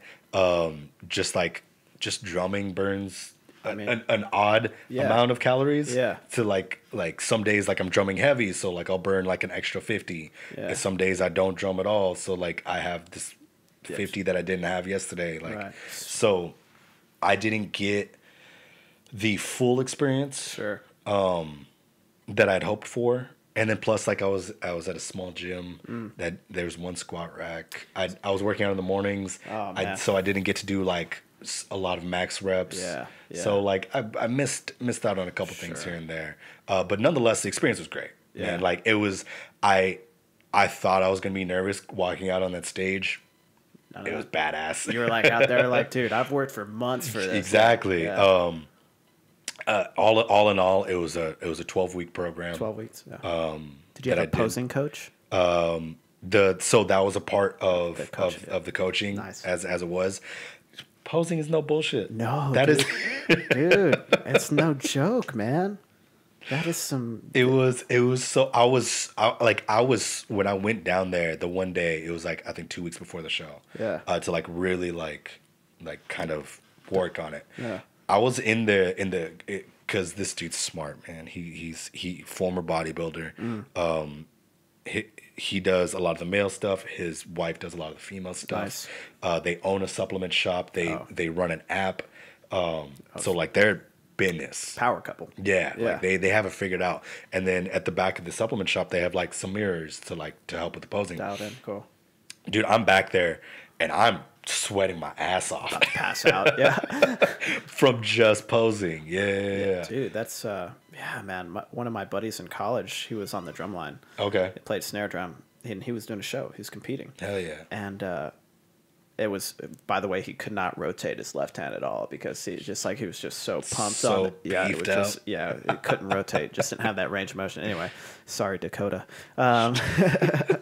But anyway, I remember he's getting ready to do a show, and he was talking about posing, and we would all kind of give him shit. Yeah. Because we didn't know, right? And then he showed us one day. And he's dripping sweat, like you said, and he's like, "Oh, I'm like lightheaded. I need to sit down." I'm like, sit down, and he's like, "Yeah, like, did you see all that? And we went to his show, and incredible experience, by the way. Like, that's like a unique experience. It's such a different vibe, and the part of it I enjoyed it because it was like, there's no band here. Yeah. Nobody's gonna be playing scales in the background. No, there's no like if I asked somebody what a B flat major chord was, they'd be like, "Shut up and do some push-ups." Yeah. Like it was so cool to be in because band is such a tight world. The bodybuilding world is so tight. That's awesome, man. Yeah, and it was a really cool experience to be a part of that. And like I was getting fired up being like backstage because I'm like looking around. I'm like, yo, everybody's beefed up. I'm here too. But I could kind of keep up. Like hell yeah, this is cool, man. But that's bad, dude. What was your nutrition like? Kind of just top down, Stupid. Did you end up like depleting carbs completely? Yeah. So peak week was a wild experience. Yeah. So I'll do my best to remember what it was. Monday and Tuesday was 2 gallons of water. 2 gallons. Each day. Yeah, and then it was a gallon and a half on Wednesday, gallon on Thursday, gallon on Friday. The gallon on Friday, gallon on Friday had to be done before 9 p.m. And the show was on the next day. And the show was on Saturday. Cool. So I didn't get to drink water from 9 p.m. From 9 p.m. until after the show. Wild. Yeah. And then all I ate that week was Monday and Tuesday was normal. Cool. Wednesday was Wednesday to Friday was I just had to. It was a cup of oats for breakfast and 6 ounces of chicken, and then it was half a cup of rice and 6 ounces of chicken every 3 hours. 3 hours, yeah. Yeah, and it was just like I would every 6 hours I would send my coach a picture. Check in, and he'd be like, okay, add either go a couple ounces more chicken, a little less rice, blah, blah, blah, here and there. Dude. And that's what I did Thursday, Friday, and then Saturday, nothing. That's Chips Ahoy cookies. I was gonna say, did you do some like quick carbs? Yeah, that quick day? carbs, quick sugar. Yeah. Right before I went out. Yeah. Wild. Did you, dude? What was your? First of all, the human body is just such a Crazy. We should dive that in a second. I'm But down. I want to know though, what was your meal right afterwards? Right after the show, you're tanned up. You're about ready to have this first meal. That's like goodness. What was it? Super frustrating. No. I didn't get to enjoy it as much as I wanted to because I was supposed to come back. Oh. So the way that show worked was there was prelims and finals. Yeah. And regardless of if you placed in finals, luckily it was no, sorry, it wasn't prelims finals. It was prelims showcase. Oh, So okay. the only people that like got to pose were the people that first through fifth Place, in yeah, each okay. in each category. But they wanted everybody to come back. So because of that, like they were just like, "Yo, just go get a quick burger. Don't like Dive in. don't ball out too hard." But what was crazy was because I was so like dehydrated and depleted that the injury from the motorcycle accident didn't think came about back and like the tendon like it was strained in the knee. I didn't think So about for me to flex for basically 30 minutes, Yeah. like put so much strain on that knee, I couldn't walk. Oh no, you're like hobbling around. I was like at first like I thought it was just like my muscles were like tensing up because I was depleted from Yeah. water. But no, like the tendon itself like locked up and I legitimately couldn't I didn't get to go back to the show. Like I called my coach was like, "Hey yo, I can't walk right now." And they're like, "What?" What do you mean you What do can't you- walk? You're in the peak physical condition of Exactly. your life. What do you mean you can't walk now? And so because of that, like I went and got a burger. Don't get me wrong. Yeah. There's a local burger joint here Nice. called Bird Creek. They make some fire burgers. I think I got the The biggest one they have. is it chorizo queso? Yeah. So Yeah. just a burger with a ladle of queso on it and some chorizo. Oh yeah, that and it felt good. But downside, I didn't get to like. I was then injured for 2 weeks. Yeah, man, dude. That's the worst, man. Yeah. So then I got back into it, and I was like, I need to beef up. Yeah. I need to beef up. Like that was my biggest thing. Like I weighed in at like 160. Oh wow. 162, Nice. 163, that ballpark. But I was like 5.6, pretty low, right? 6.2% body fat. Like Yeah. I was lean as hell. Yeah. But like the reason that I didn't place was because we were in the same ballpark fat percentage, but they're 170, 175. So like obviously just bigger than me. And at that body fat percentage, that's a lot Big of difference. muscles. Big difference. That's Yeah, a yeah. lot of, So I was like, I'm a beef up, and I was like January to April. I was putting up some real weight. I was getting pretty thick. Yeah. And then got in another accident. Dude. And like my wrist. Are you good, man? Are you I'm good, good dude? now. Yeah. But like for like, I think for about like 4 weeks I couldn't get. Past like a certain range. Yeah, I was about there. Dang. Yeah. Motorcycle like, accident? Yeah. Yeah. Just kind of, and it was just a little spill. Sure. And, but But still. I was wearing my Apple Watch, and it just like broke like into my wrist. Like a shard of glass. The little bits of like bare like little specks of blood here and there, but like the face basically stabbed into the space between the wrist and the hand. Oh, dude. Oh, man. Yeah. Got me weird thinking about that, man. So what was also really cool was doing anything drumming. All arm. Don't mimic me. I've already got like hand and wrist issues as it is. I've got tendonitis and arthritis in both hands. Shit, man. Super cool. Yeah, Again, awesome. just the working out and Just drumming. compounds, yeah. It was, again, killing it health wise, killing it music wise. But I was doing too much back and forth. Like I would go practice 3 hours, go work out for 2, go back Yeah. and practice for 2. Ensembles here and there. I was in salsa band, blah blah blah. Yeah. Like I was just like crazy amount of just usage stress on the hands, and then like finally like my hand just like kind of gave up. A strong hand. So already whenever like my first day here, I was like, hey yo, my hands will sometimes legit just stop working. Yeah. Do what I will explain it perfectly. I promise you. Yeah. But my hands might not do it, and they're like, yeah, okay, whatever. And then like I was out. It gave out one time on doing 8s. Like my hand just like stopped. Like it went in. And they're like, what? I was like, y'all thought I was joking? Like, no, like my hands will stop working. I was being like, real, man. Shit, okay. Yo, man, I got one for you, dude. If the technology was like real, would you cut off your arms to get robot arms? Like if it didn't like if it made sense physically, like it didn't put crazy strain on your back, or you know what I mean, and they worked like really full well. arm? Yeah, like jacks. Jacks? Yeah. Maybe not like, Yeah, I would do it. Would you do it? Yeah. I think I would too. That'd be gangster. That was so cool, man. So cool, right? Would you, talking about that, Yeah. how familiar are you with Elon Musk's Neuralink? Oh, a little familiar, but describe it just so we're on the same page. So, to the extent of my knowledge, his goal is to implant a microchip into your brain so that way you can become one symbiotic with electronics and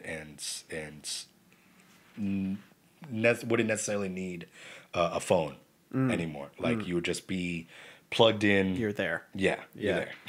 Yeah, I think shit like that scares me. Terrifies me. But I would do it. I don't think I would be in the first round. Like I don't think. God, no. Hey man, you the first one. You on board? I'm never gonna be beta for running beta for anything like that. Terrifying. Oh, dude. But eventually, oh hell yeah. I might be down. Even if it was like month 2 or whatever, and they're like, yeah, no, first month all good. Everybody totally awesome. I'm like, all right, man, all right, go for it. Man. Let's go. Yo, teleport or fly? Teleport. Yeah, same. Absolutely. Yeah, teleport or fly? Teleport. Okay, cool. So, this is the reason. Yeah. Just teleport to the sky and just free fall. Just do your thing. Yeah. And then teleport again. Yeah, or hop across if you want to. You know, fine. Yeah. Teleport. Oh. Invisibility or mind read. Oh snap. That's a hard one. I'm gonna go with mind read. Really? Yeah. Why? Something about it, man. Something about being able to.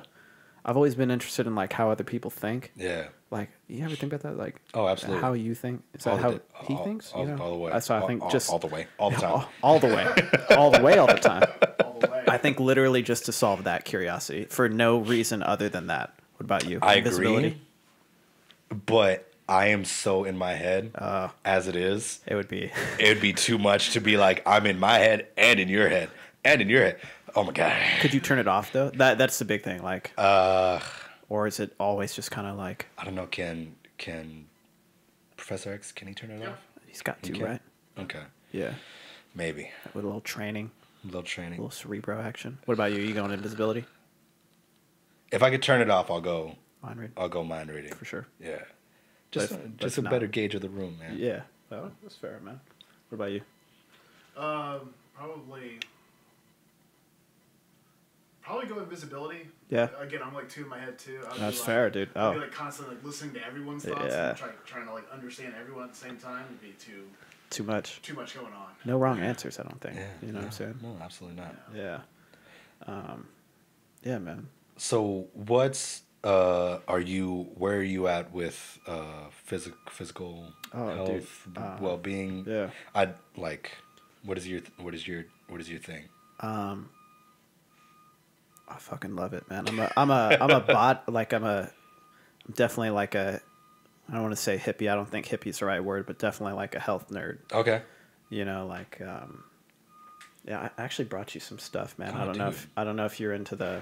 I was kind of posting about this the other night. I think it's what you hit me up on, the mud water thing. Oh yeah. It's all mushrooms and stuff. You actually have some. I brought some, so you can try it later if you want to. I would love to. Yeah, man. I've been big on the whole like. The shroom boom, as my friend calls it, mushrooms, like lion's mane, chaga, reishi, all that shit. I brought some for you if you want some. It's a little trial thing. But thanks, dog. Yeah, of course, man. That's awesome. But man, I just love that stuff, man. There's something about just like one of my favorite quotes is, "I'd rather be a warrior in a garden than a gardener at war." You know what I'm saying? And so to me, warrior, kind of loose term, right? But like, rather be capable. Yeah. You know what I'm saying? So like, I wouldn't say like I'm like jacked or like shredded or anything like that, but I like to stay with it. You can work out. Yeah, I can. Yeah. I can get with it. You know, I'm not the last one, but I'm not the first one either. You know, middle of the pack, man. That's all I've ever been, and I'm okay with that. Yeah, I'm all right with that. Strong 5th place. Yes, like solid 5th place, like best 5th place you've ever seen. But I don't know, man. My big thing is like I just want to be able to be like a grandpa and being able to play with kids on the ground. That's a real thing. That's dude. Yeah, absolutely. You know what I'm saying? Like, so yeah, man. If you can't do that, man. You know? My, I mean, as it goes, I think it's. I listen to Rogan a lot. Yeah. And one of the things that I picked up from him is like you only get one meat wagon. Yeah. Like. Yeah, man. Why not try to take care of it? Yeah, take care of it, bro. Man, it's not that hard to take some vitamins. Shout out, bitch. Oh. Come on, man.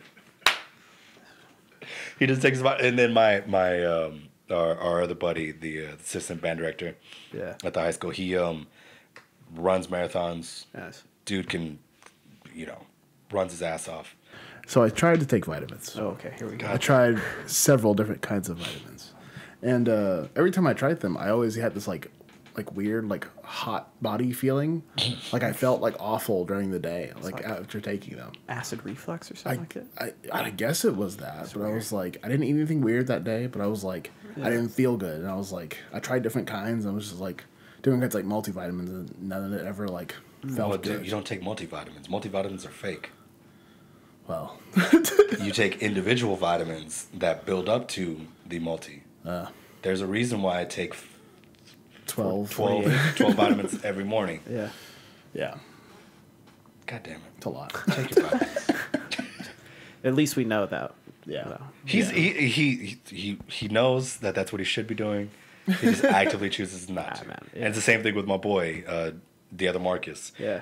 He's, he can run a sub 3-hour marathon without stretching and taking vitamins. Just straight. You want to run a marathon right now? Under 3 hours? I got you. Bingo, bango. Yeah. Got it done. But you know whose body's falling apart on him? Markus. Yeah. That's scary stuff, man. 28, 30, like, it's about that time. Bodies start falling apart. Yeah, man. I already feel it, man. Like, I can't, and you know what sucks? Is when you add something to the plate. You can't take it off. So, like, I started, when I injured my wrist, like, I couldn't go work out. So I was like, I would wake up every morning, and I was like, all right, the only thing I have is stretching and yoga and some core work. That's what I'm going to do. So now I cannot wake up and not do stretching and yoga. Yeah. I'm like, God damn it. I'm locked into 30 minutes every morning, like, of doing this. It's a good ritual. Though, it is. I'm very calm and relaxed as I go through. But, like, if, like, when we went on vacation, I didn't do it. Like, I felt it. It's a big difference, right? Like, dude. You ever fuck around with, like, cold showers and, like, Wim Hof and all that? Yeah, dude. I haven't. I get so into things so quick that I have to not get into things.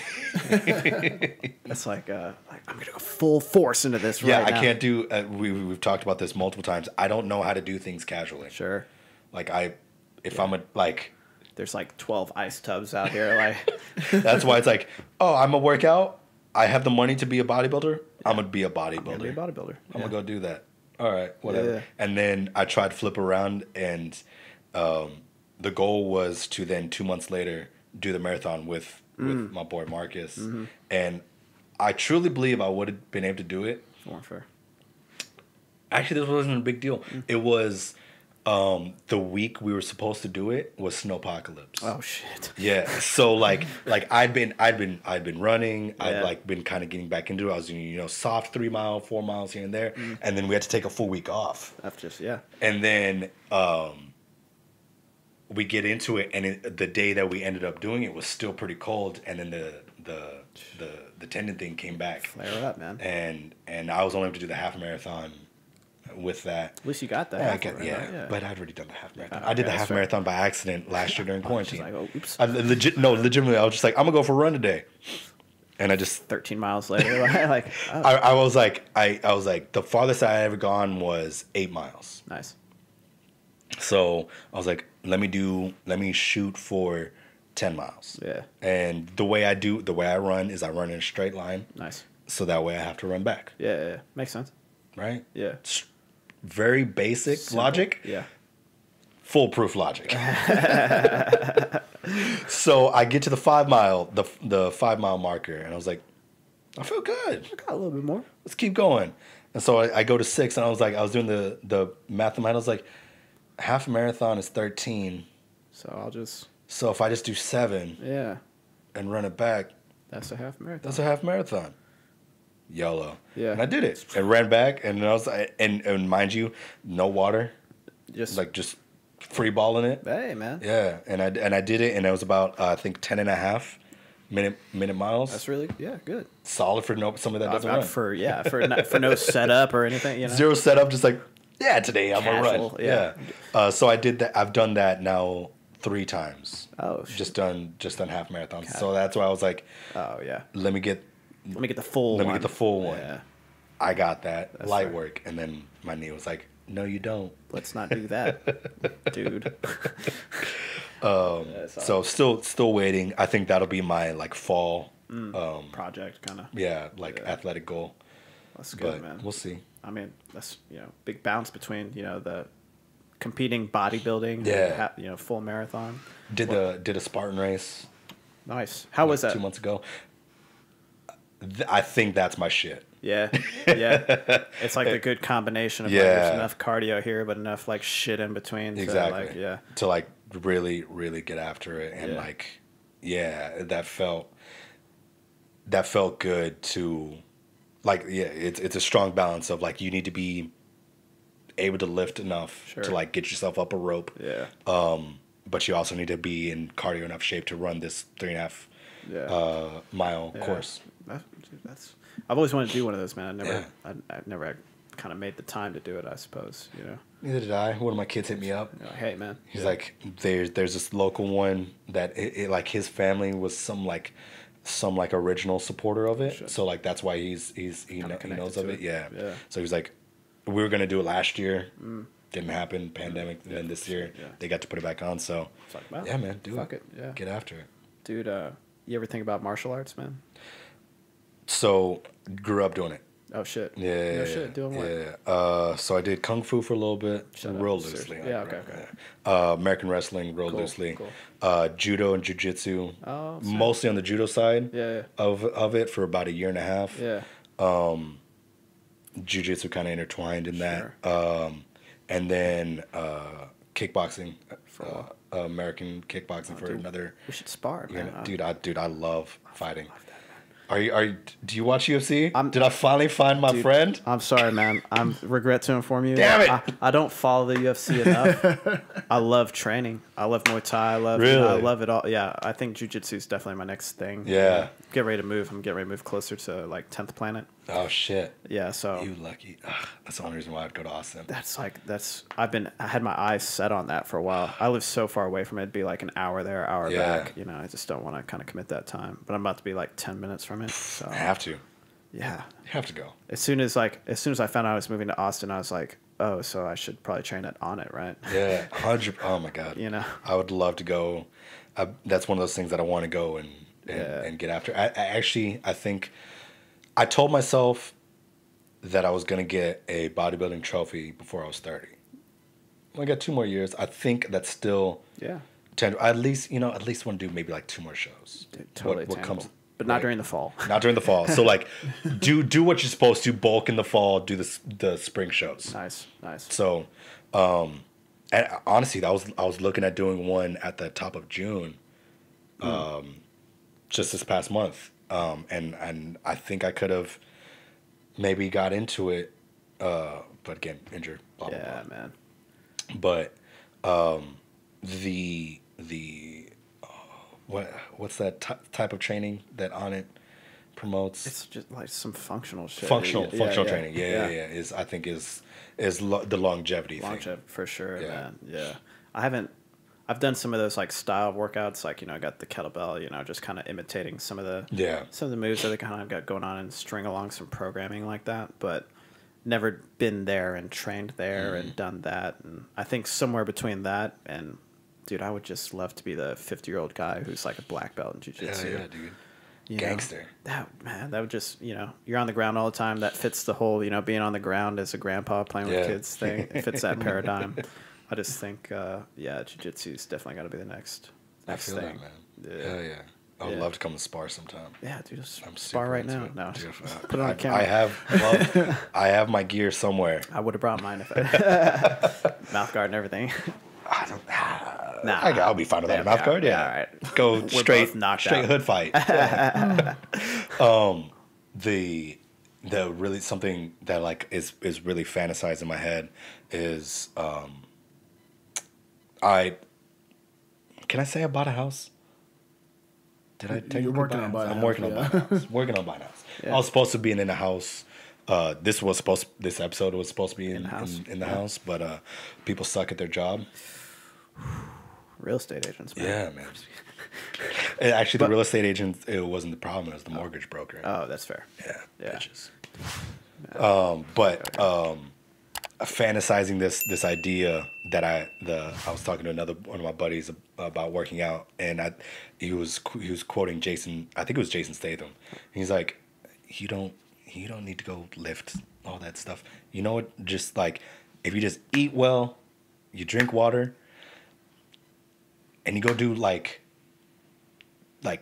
hit a tire for like 30 minutes. Dude, yeah. You'll be in shape. You'll be strong. Yeah. And like that idea of just like having this giant tire like in my driveway. Hell yeah. And just having a sledgehammer, just beating the shit out of it for 30 minutes, like that's a good workout, man. Hell yeah, it is. is. I take me back to my construction days.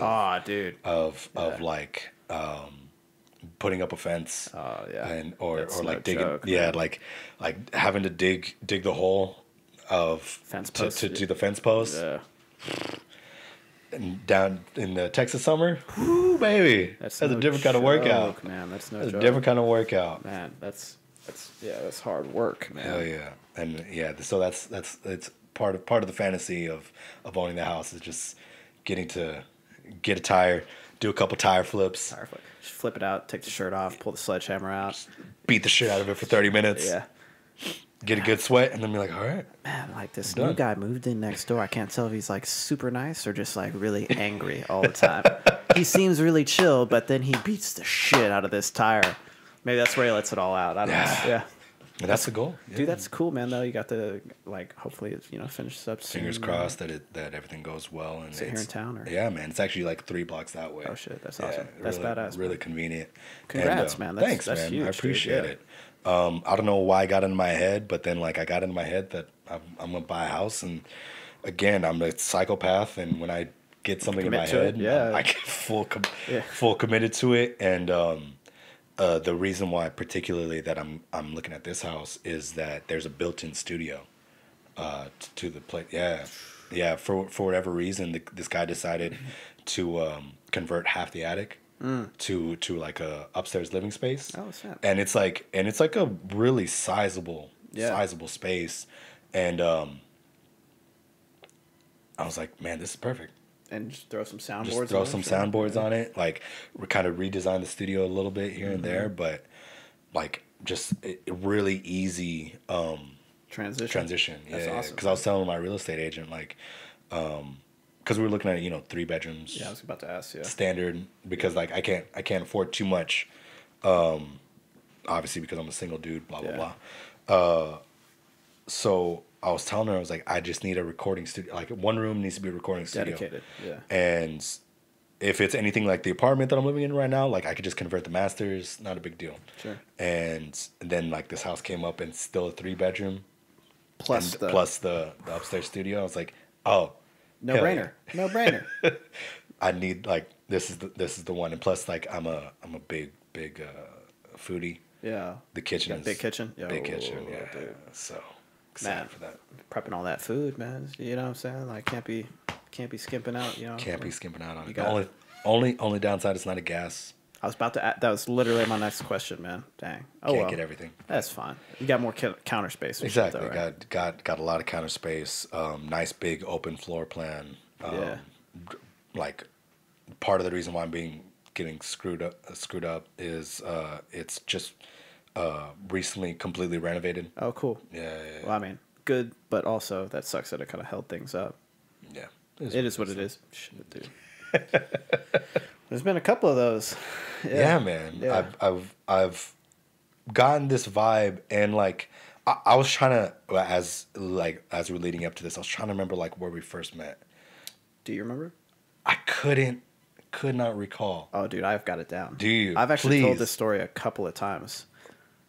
I was telling my girlfriend about this the other day. We were talking about you, actually. Sorry, man, not to be weird, but we were talking about you. I think I saw something on Instagram, and we were talking about you, and I just went through this whole story, and like I didn't say what your name was, and then at the end of the story, I was like, and get this, dude's name is Markus.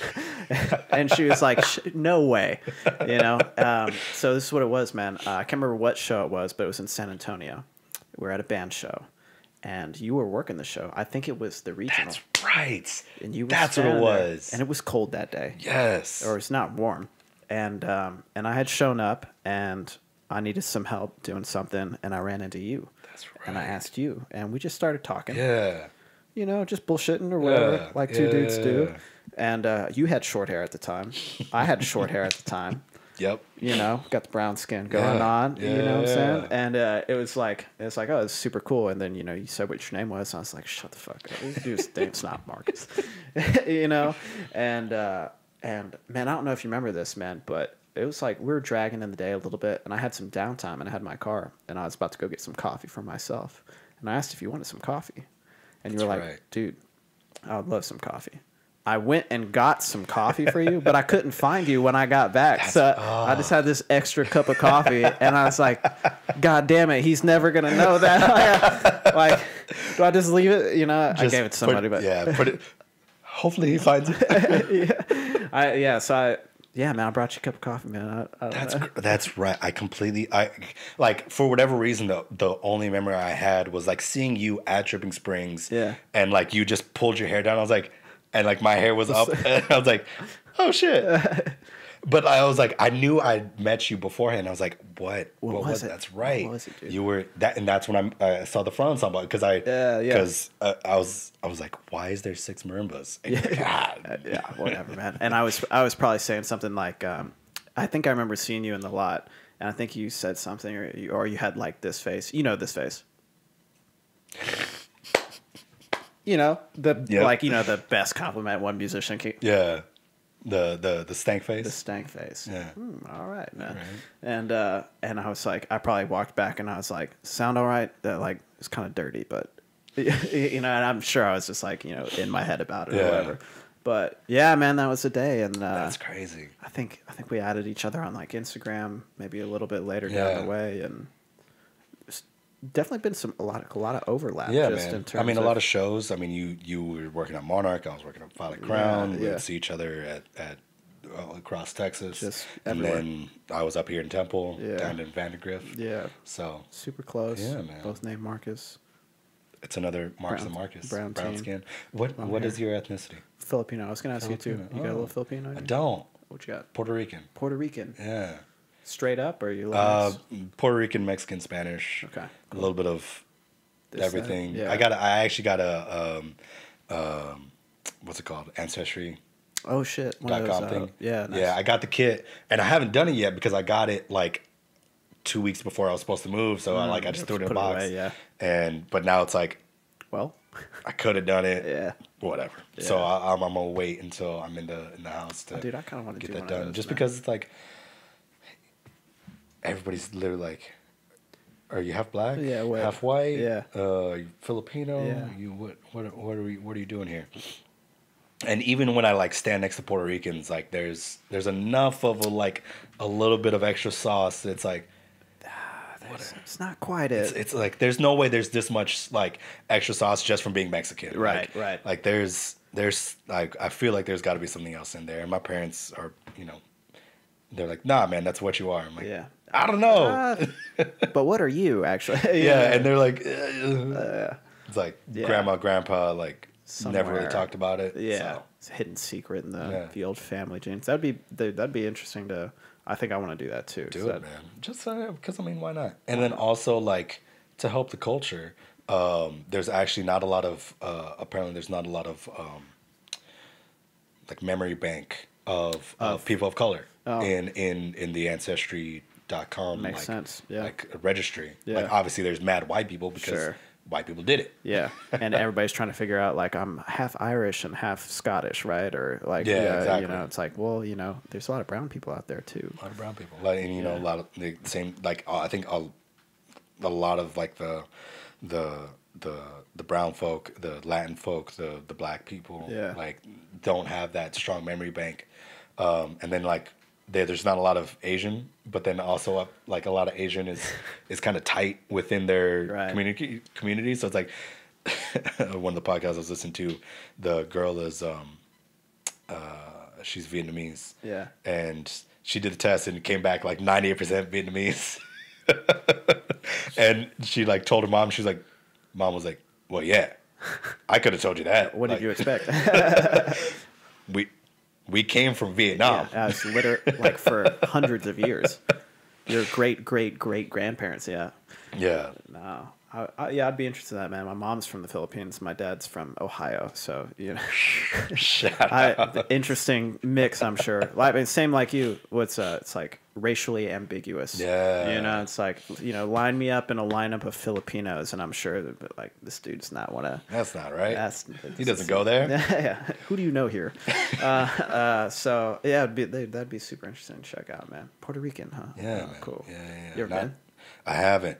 Dang. It's I haven't on been to the Philippines list. either, It's on the list of things that I need to go. Yeah. I think I might actually end up going to Cuba before that. Oh snap. Because the percussion director at the college, Norm Bergeron. Oh. He is hilarious. Oh, what, 6'2"? 6'3". 6'3". Large man. Large white man. Yeah. From Maine. In Cuba. You know who murders it at anything Latin? This dude. He's like 6'3", like with a pair of bongos. Kills it. Just kills it on all of it. Like and like he has such a wealth of knowledge. And like the wildest thing is like the thing that he knows the most about is samba, so Brazilian stuff. And he just murders it at every instrument, just plays the shit out of it. Yeah. And you're just like, this is tall 6'3" white guy. Yeah. Why am I learning this from you? Yeah. I'm not mad, but like, how did you? What? This seems backwards. That's awesome. I'm the cultured one. Like I'm supposed to be the cultured one. Why are you? He's Brazilian on the inside, Honestly, yeah. But and then before the pandemic, he had went to Cuba to just go check out the scene, and like he bought like.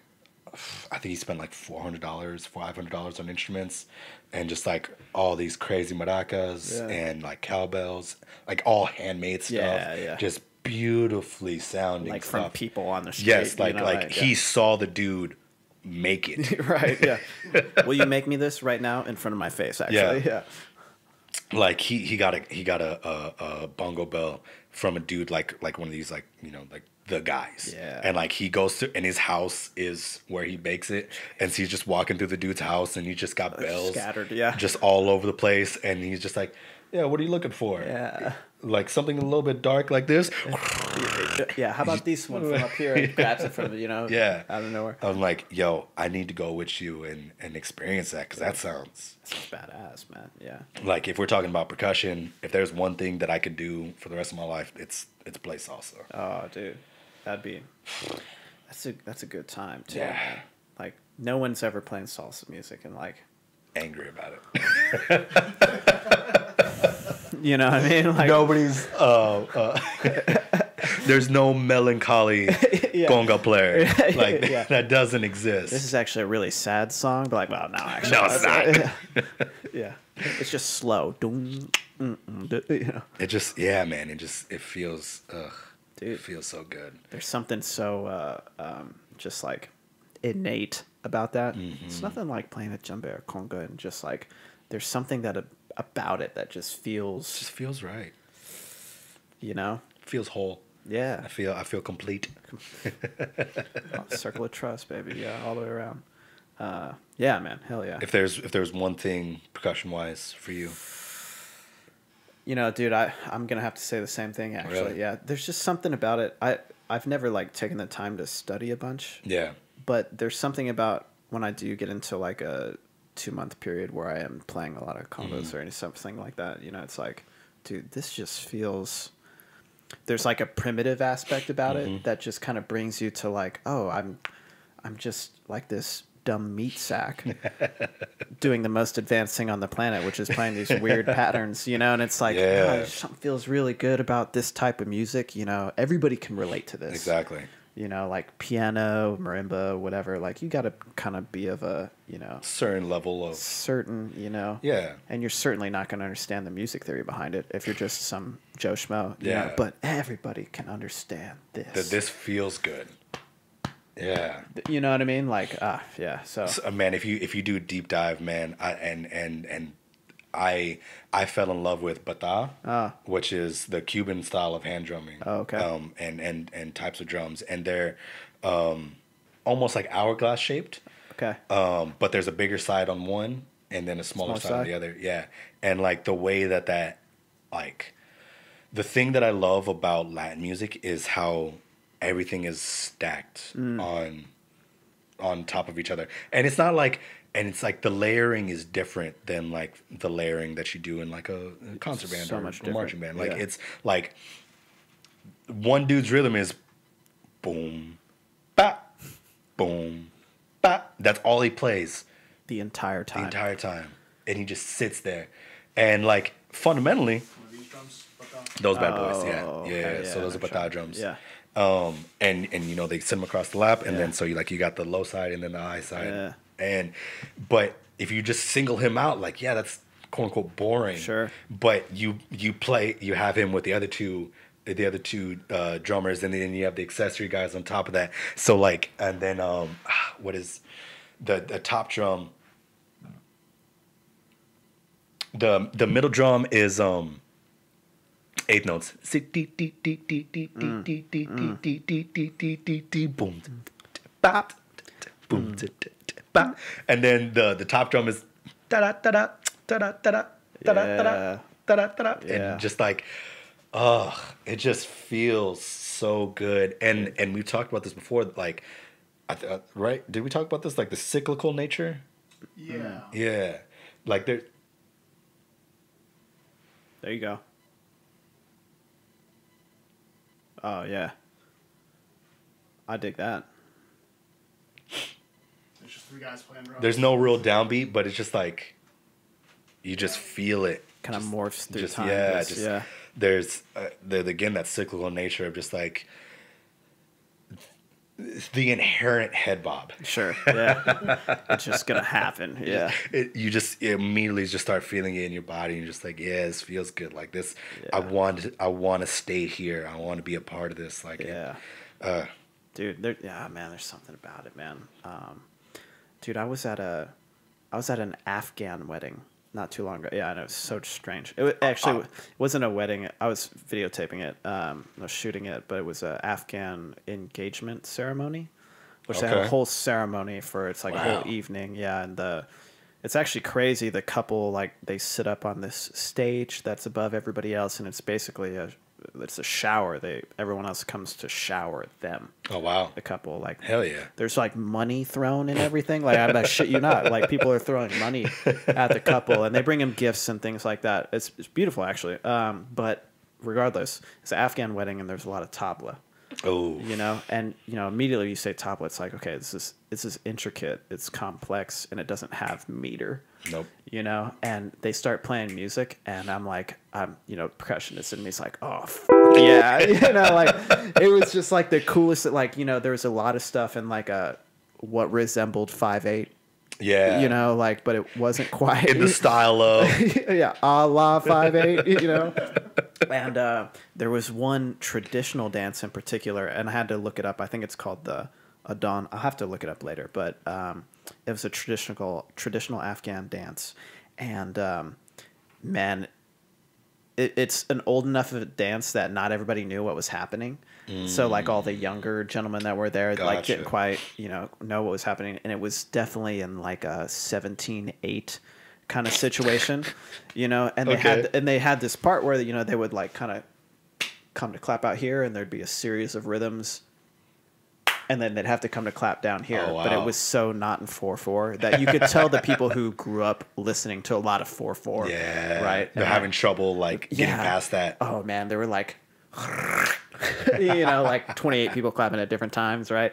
And then they would get this one. Everybody would get this one. Yeah. And then 30 people clapping at different times here. So, man, some of that, like, it's like complicated to people in Western culture, but it's so simple to if you grew up with that. I don't know. There's something about all those different styles of drumming like that that's just, again, it's so, I don't know.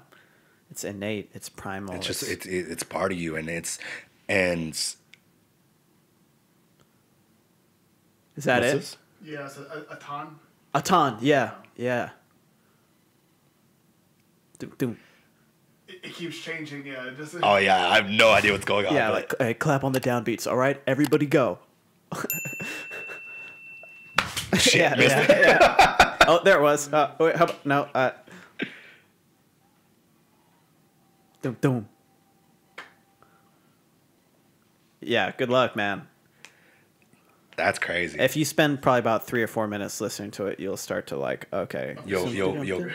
Yeah. It's a cycle. It'll eventually come back. It'll come back. Eventually, yeah. So, yeah, man. Dude, those are when it's that side of culture, man, it's such a beautiful thing. Dude. When it's the music and the dance are like baked in. Ugh. I do wish sometimes I do wish I grew up in something more akin to that. Yeah. It's like it seems like music has its own culture in Western culture. Yeah. In the States, and it would be very interesting to grow up where those two things are baked together. Yeah, like white weddings, mad boring.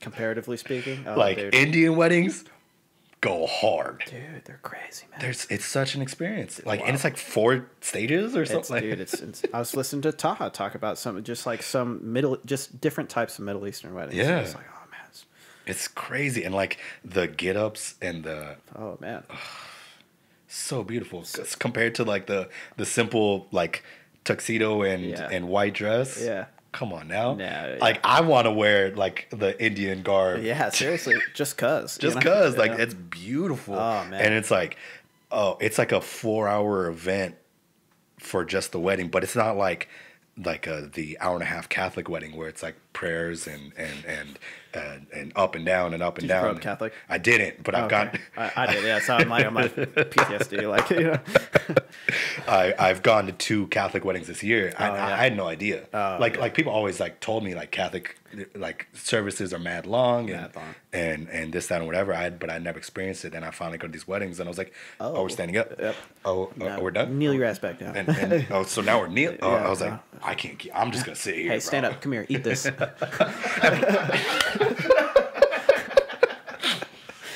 And plus, the first one was in Spanish. Oh no, that's all. Do you, like, do you speak Spanish? Nope. No. So I'm just like gauging off of everybody else. Yeah. Like, what are you doing? You look like you're about to kneel. What? and like I'm with my so it was my buddy's brother getting married. Nice. And so I'm with my buddy's girlfriend because obviously my buddy's right. standing, and she grew up Catholic, so she knows she doesn't speak Spanish, but she knew like when to get up, so like she would like she'd nudge me like, here we go. All right. Yeah. Dude. But like, yeah, dude, like an Indian wedding and an Afghani wedding, Beautiful. even like black people weddings, man. Dude. Shit's fire. Yeah, a lot of fun. A lot of fun, man. I I did a wedding not too long ago, and it was it was like it kind of had this like Southern Baptist kind of feel. Ooh. You know what I'm saying? Hell yeah. It's definitely a black wedding. It was like, man, everybody was just so awesome. It was a great experience. The reception was super awesome too. It was just like we're just like having a great time. I don't know. And then a week later you go shoot this middle of the Texas wedding. And John and Emily's wedding. John and Emily. And it's like. Now, don't get me wrong. This is my favorite wedding song, but this is at every shout, shout. Yeah, that gets the white people fired up, bro. Dude, what is that? It's like somebody's got a Spotify playlist. The white people. What is it called? Songs white people get turned up. Get turned to. Yeah, something like that. Something like that. Yeah. Just and it's the most like well. It's perfect for that. What's the word I'm looking for? Like mix. Like curated. Curated. Yeah, thank you. Yeah. It's like the most perfectly curated. Totally. Playlist. Totally. And so like properly named. Like just like I think the first song that on the playlist is "Sweet Caroline." You're like, oh yeah, all right, this guy. Couldn't imagine anything else. Yeah. There's songs that excite the whites. That's super funny. Man. Exactly, man. It's so like nail on the head. Yeah. You shoot enough white people weddings, and you start to like take bets on what songs are going to be played. You know what I mean? It's like Don't stop believing. Don't stop believing. Baby, yeah. Mr. Brightside. Yeah. What order will we hear these songs? You know what I'm saying? Who's got the over under on the next 3? Yeah. Will there be throwback to 90s? Definitely. Yeah. Got some Weezer in there. Weezer. Of Oof. course. Some Bon Jovi, Living on a Prayer. Of course. Classic. Yeah. Oh man. Why not? I was so the last wedding I went to. I've just gone to like a plethora of weddings this year, because mad people getting married. I don't know how it is for you. Dude, Sam, it's like, we're in that age, right? It's such a weird feeling. Mm-hmm. But this is the thing. It's not like people my age getting married. It's a bunch of cats younger than me. Oh, it's not. So it's just like this weird dysphoria of like, I'm sitting here single, and y'all at 23 get married. Yeah. Hold on. You have any former students get married yet? I might have. I'm just not. Yes. Dude. One just did. Oh, man. Blows my mind. Super weird. Super weird. Super strange. I went to my former students' wedding. I didn't go to mine. I don't know if I'd be able to handle that. Oh, dude, we're tight. I called her my little sister. So we like she's Filipino girl. There you so go. we look the same. Yeah. We kind of bounce around between a few groups together. She's awesome. But we were at her wedding, and it was like, you're a former student,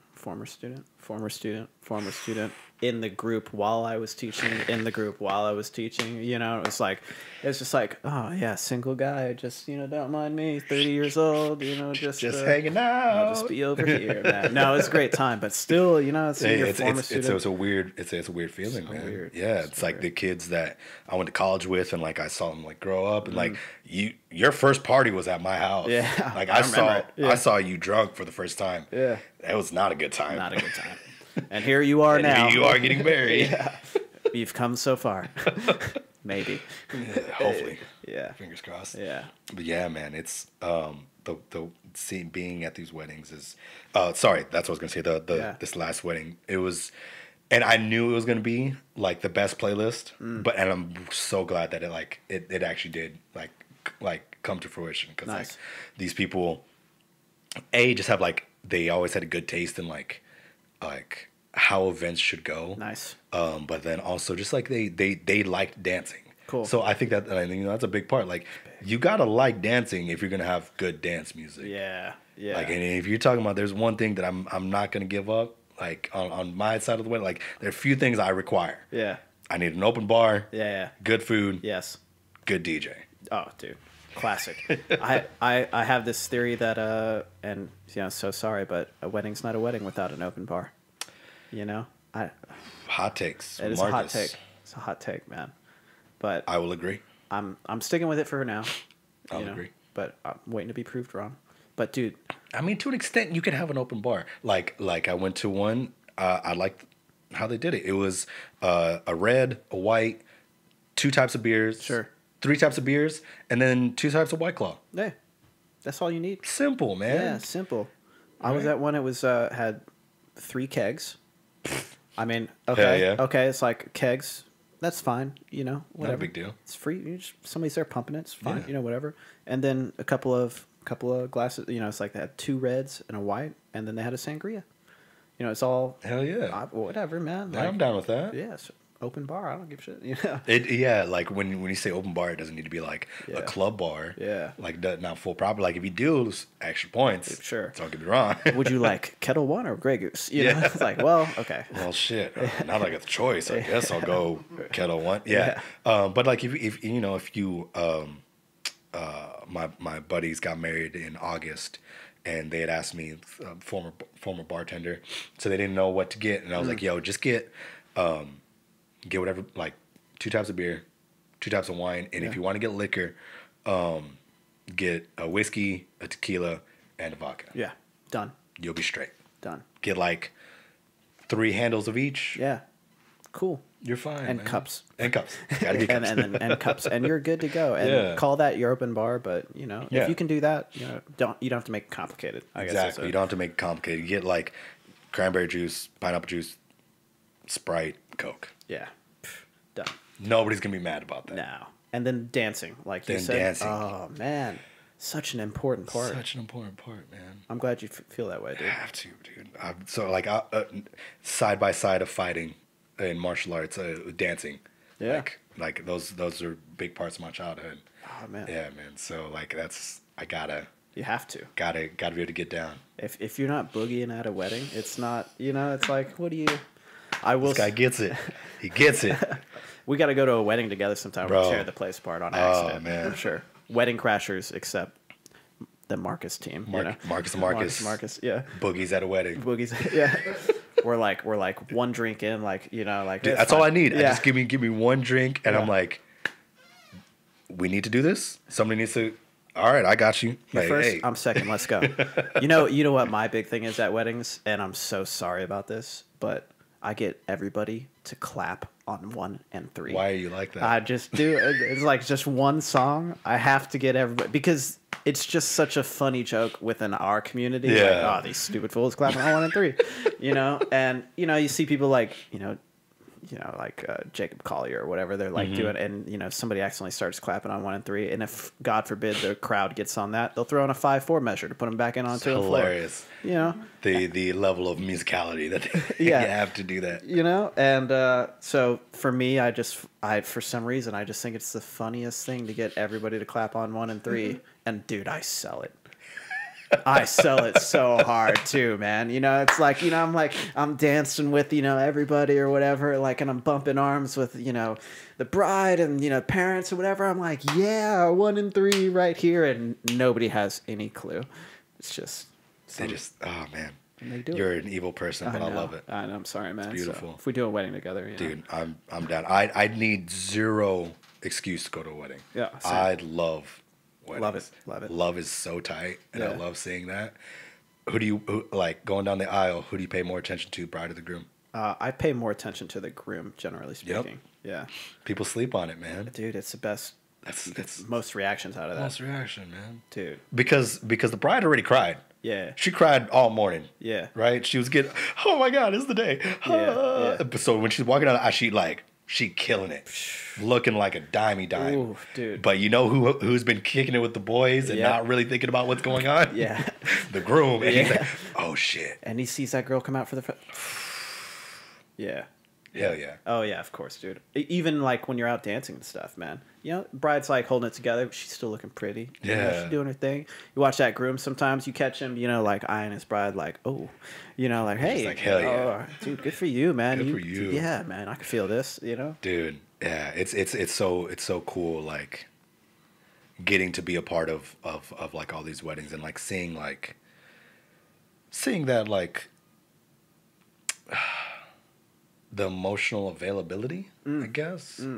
That's a good way to say it. Right? Yeah. Like you're just like, damn, like Yeah. you guys are like for real. Yeah.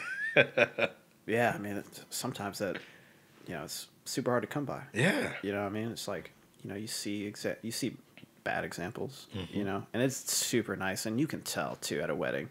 You can tell when it's like, man, this is for real. This is some good shit. Yeah. You can also tell when it's like, maybe seems a little off about this. I can't put my finger on it. Yeah. But, you know, it stinks, man. I went to 3 very different ones within a week. Jesus, man. Yeah, no, dude. Wild. People be getting married. Bouncing all over the place. It was Buda. What was it? It was Buda, Dallas, San Antonio. Oh, at least you got to drive. Yeah. Yeah. Okay. Cool. But like the first one, and it was 3 just super different weddings. The first one was like I don't want to say last minute, but just like they were just like super small ceremony. Rented a gazebo downtown. Rented. They didn't even rent it. They just went to like a park afterwards for the reception. Like real simple. Yeah. Like just kind of like music in the background. Yeah. Finger foods. Cut a cake. Sure. Done. Yeah. Go up to Dallas. Beautiful outdoor venue with the reception hall attached to it. Real quick, like the dude that officiated it killed it. I think one of the best. It's important. It's so important. So important. Killed it. Beautiful. Everybody looked great. But very formal. No disrespect when I say it, very formal white wedding. Sure. Right? We did the dinner and drinks, hour of dancing. Yeah. Peace out. Out. Cool, man. Yeah. No big deal. But then that last one, it was like, and you got to see like the weddings fit the personalities of the people. You know what I mean? Like the people that were like outside at the gazebo, chill, very chill folks, man. Yeah. They're just like happy to be there. Probably they're in love. The marriage itself don't mean too much. They're just like doing it to be official. Yeah. Yeah. But other than that, it's like they would live together regardless. Yeah. And then with like this one, it was just like you had to. It felt like this is what the family does. This is what you're supposed to do. You did it right. Hell yeah. Yeah. And then that third one, it was just like, it's a party. Yeah. Like we got to do the formal Catholic ceremony. Yeah.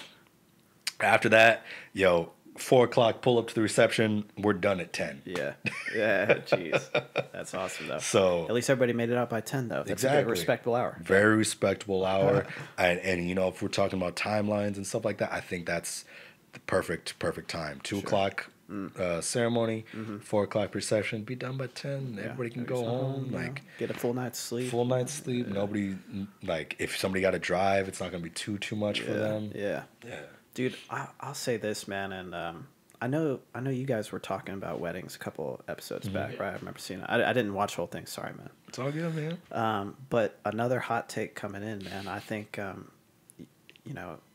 do think weddings have kind of turned into this event that doesn't necessarily reflect what it's supposed to reflect anymore. Like okay. I see what you're saying, but go on that. Yeah.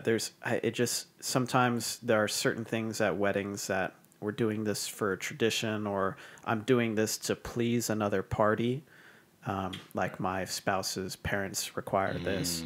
And maybe those events don't necessarily reflect the love that the two people have for each other. Okay. And that's where I'm interested in, the first wedding that you described where it was just two people and they kind of did it at a gazebo. And immediately, you could kind of tell the focus for those two people, it's just their love for one another. Love is tight, man. Yeah. And that's a beautiful thing. Yeah. Not that a extravagant wedding isn't beautiful, because aesthetically, you spend a lot of time and effort and money to make it beautiful.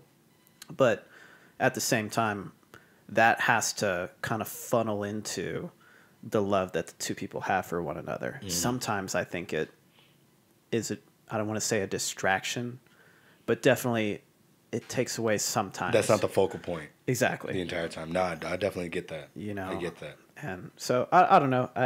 I think that's what's cool about that third wedding is that even though it was a party, like it was still like, nah, man, we know why we're here. Yeah. Like this is because these two people love each other. These two people and I think it has to do with how people love each other.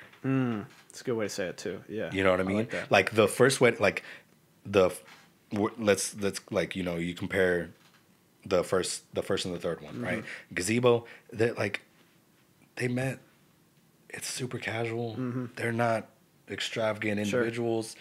So like the wedding matches that. Yeah. Like it would have, had they done like a big ceremony, Wouldn't have big fit reception, there. it wouldn't have, like, you would have just kind of it would have seemed like work, and you would have been able to see that in to like behind their eyes of just like, is that mom and dad happy? Is grandma, like, did grandma get home safe? Yeah. Like, is blah blah. But no, man, it was just like, hey man, we're gonna get married. If you want to come, cool. If not, we're getting married. Yeah, So, we'll see you on the other side. see you on the other side, yeah. And then with the third one, it was like, they're very like loud personalities, so it makes sense that we're at a party. That was Like it makes sense that we're like doing the most on the dance floor. Like the bride and her bridesmaid did a dance, a choreographed dance to Beyonce. I love those, by the way. Beautiful. I love those. Killed it. Shout out to the white girls on her bridal party that got after it. Nice.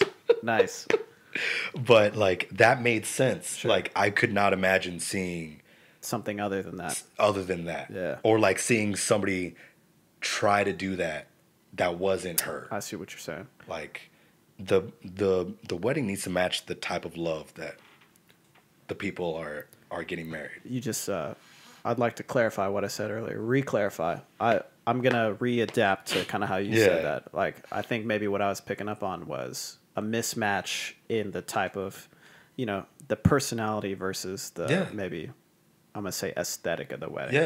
Or ceremonious type of the wedding. And for anybody that's still watching that went to those 3 weddings, let me talk about the second one. It felt very formal, and that's how the people that got married. Like it was like you knew what you were gonna do, you knew what you're getting into, you knew it was gonna be a party, and like you're gonna catch up. It's a bunch of band folks. You're gonna chop shop for a little bit, talk shop for a little bit, and then like you're gonna deuce out. And that's okay. And they did it, and it was beautiful. So that makes total sense, man. Dude, let me ask you this, man, because I think you may be in the same boat here. Like, do you have like friend groups from just like a bunch of different areas? Shit, man. Do you ever get worried about like what it's gonna be like to like maybe bring all those groups together? All the time. Okay. That floats around in my brain all the time. Like, yeah. So like I got a decent, like a better idea of like how the Temple homies do things. Oh, okay. Because that's who we went on vacation with. Yeah. All right. So it's like, okay, that's how they act. Like that's how they react to like an open bar. I see what you're saying. Yeah, I see what you're saying. Yeah. Like they're like quick to it. Like, oh, we got an open bar. 4 shots, pull up. That's my way, by the way. Just get real drunk at the beginning and then sober up. And then taper it out. Yeah, they don't do that. No. They go hard until you're done. Yeah. Go hard until you can't. Pro tip, get a drink in the line, go back to the end of the line. You know what I'm talking about. Yeah, and then just see what I did at the third wedding. I would just started double fisting. There you go. 2 drinks. 2 drinks. Yeah. I would just pull up. I'm just like, hey, yo, let me get 2. And then, like, I'm sipping one on the way back to the table, finish that, put the other one on the table, go boogie, come back, sip, boogie, sip, done. You're done with your first drink? All right, let's go. That's it, yeah. Anyway, continue. I'm sorry. So then I've got, like, my high school homies who can kill a bottle of tequila and be the most okay. Very stressful. Because it's like, because our friends like tequila. Yeah. You know who can't drink a bottle of tequila and be straight afterwards are the friends here. So it's like, that's gonna be a fun one. Yeah. Okay, then I got the college homies, then I got the fraternity homies, then I got the marching band homies, then I got the teacher homies. I'm like, this is all over the place. Then I got like a really strong group of like gay friends. Yeah. That and all of that together is going to be. And then that's just my friends. I don't know what homegirl's going to have. Like sprinkle in whatever else. Whatever she got. Yeah. Because like if at this point, like I don't want to burn any bridge or anything like that, but like probably not going to happen from like anybody in those groups already. You know what I mean? Yeah. So I'm running deep with like 8 groups of people. Yeah. What you got, girl? Yeah, and it's not like, and like those 8 groups of people are like tight groups of people. Tight groups too, of people, you know? yeah. It's not like they're like, oh yeah, I'm like, I kind of do this, but I also kind of do this. Yeah. Like, no, they're like niche, like, your band friends are like band friends. You know what I'm saying? Like, and your college friends are like, yeah, like this is what we bonded over. So, dude. Exactly. Yeah. So it's gonna be interesting, man. Smorgasbord. And then like also just like thinking like groom's party. Yeah. The groomsmen, like That terrifies that's me. gonna be a wild mix of boys. Yeah. Because it's like. Because it's going to basically be one representative from each group. And it's like, all right, so everybody can party, but we're just at different types of party. Yeah. And I like to party. Yeah. So, like... We just got to find the right balance of how we're doing this, It's like, I can justify going to New Orleans. Yeah. Should I go to New Orleans? Should I? Yeah, should we? Are we going to lose somebody? If we go to New Orleans, we're probably going to lose somebody. Okay, so maybe not go to New Orleans. Yeah. All right, so downtown Austin? Yeah. That's going to be a mess. That's going to be wild, yeah. Do we just go party it up in San Marcos? Yeah. Maybe. You're right. Do we want So it's all over the place. it's man. all over the place. The same thing for you? Like Yeah, of course, man. It's like so many band friends, so many college friends, high school friends, and it's like, and then I've got real estate friends, I've got some videographer friends, you know what I mean? And like, it's just, yeah, so like thinking about, let's just say, the bachelor party. Yeah. It's like, I've got probably 3 or 4 dudes who'd be like, man, let's go to Colorado. Let's hike it up a little bit. Let's bring some bottles of outdoors JMO. boys. Yeah, let's bring some JMO. Yeah. Just get drunk, and walk around, have a good time, man. Sleep outside. And the other half that's like, yeah, do you want to do hard drugs in Vegas? And it's like, oh, what? And and it's like, I mean, it seems like, opposite ends of the spectrum there. So can we settle somewhere in the middle? Yeah. Skydiving? I don't know. Let's bring JMO, hard drugs to hiking. No, that doesn't work. Like, Ingredients. just a bowl of whatever, Yeah, dude. It's gonna, and like, I legitimately think like I'm gonna be like I need, and we talked about this before, of like I have a theory on the person that you marry, or the person that you date needs to match the days of the week that you go out. I see. And I have a theory on each day of the week on which you go out, and like what those types of dates are. Right? I try to do a quick rundown. Yeah. Monday through Thursday, you can do coffee dates. Okay. During the day, easy. Nobody's doing a coffee date on Friday. It's dumb. And then, but no single person is going out on Monday night. No relationship person is going out on Monday night. That's a in-home, come over, kick it. Yeah. Nothing special. Yeah. Tuesday, same thing. You might go out to dinner, kind of come back home though. More up in the air, yeah. Yeah. But again, no out partying. Yeah. Wednesday is shows open. So like if you got like a musical theater lady, a musical theater dude, like opera, what have you, those there's a possible event. There's a live music event on a Wednesday. Or you can go out drinking on a Wednesday. Those are the types of days. Thursday is the first like full split day. You've got your what's Thursday? You can drink or you go out drinking, or it's the formal date. Yeah. Right. Like so a nice like dinner or like nice something like classy that. Yeah. classy event. Yeah. You sit down with your lady, you sit down with your dude, and it's like that. Or you go meet up the homies, go out, for whatever reason, that's country day at every club. Seems like it, huh? Yeah. So you go get you some line dancing on with your friends. Friday, no couples actually go out. That's single day. Sure. You know what I mean? Yep. And then Saturday is your full date day. Full date. Yeah. Yeah. So that's like we're waking up at noon. Excuse me, not waking up at noon, but we're getting started at noon. Yeah. We'll go to the park. We'll go paddleboarding. We'll go kayaking. Go to the river. You come back in. Shower, hang tight for a little bit. Maybe you grab some food on the way down. Yeah. and then you can go out afterwards. After that, yeah. And then you know maybe go to the club. Sure. Maybe meet up with some people, but like that's a full event day. Yeah, all day. Yeah, all day. And then Sunday is your next split day. Are you beer and wings, or are you mimosas and waffles? Oh shit, mimosas and waffles. Okay, that's you know what I mean? Like yeah. like are you brunch or are you sports ball? Yeah. So like, yeah. The goal is for you to figure out, and if you want a better description, go to the Dwaylen episode, episode 85, 84. Dwaylen? Yeah, the most recent Dway. It was like 70 something. Was it 70? I don't know, A dude. while back, a lot of episodes. Go to the most recent episode. I give like the 15, 20-minute explanation on Nice. each days. I'm gonna check that out. Yeah, man. But you need to tell yourself what days you are. You are, yeah. And then the goal is to find the person that matches those days of the week. I'm gonna dive into this. I'm gonna like write this out. I'm gonna make my girlfriend write this out too, and Yeah. just see if our pieces of paper match. And I'm not saying that like you can't, like I'm an aggressive every day of the week. Sure. Like I can go out and do anything Regardless of what it is. But like even Evan, he doesn't like going to the club. Sure. Can Evan go to the club? Yeah. Yeah. Does Evan want to go to the club? Definitely not on Mondays. Hard pass on the Yeah. club, right? So it's like, yeah, you can go out with me on a Friday night. Sure.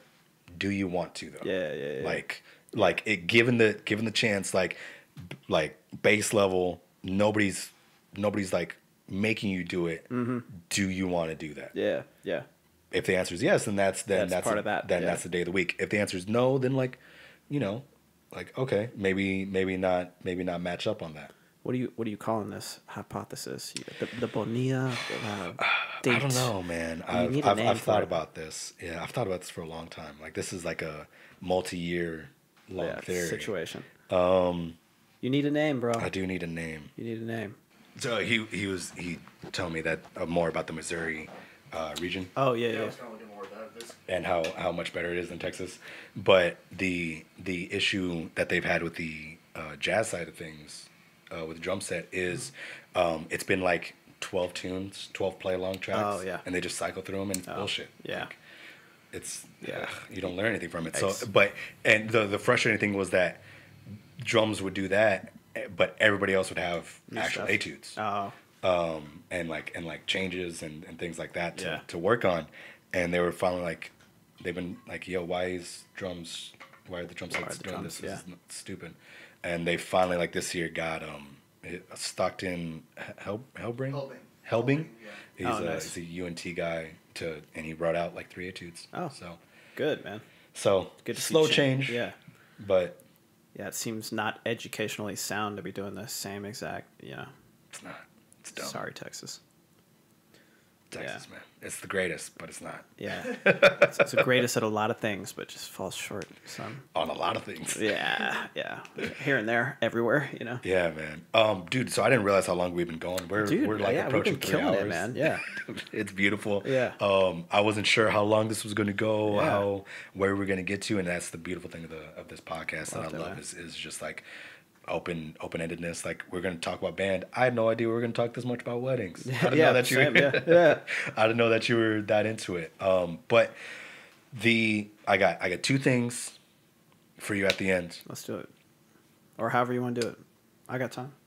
This is the go-to question Yeah, for man. everybody. Okay.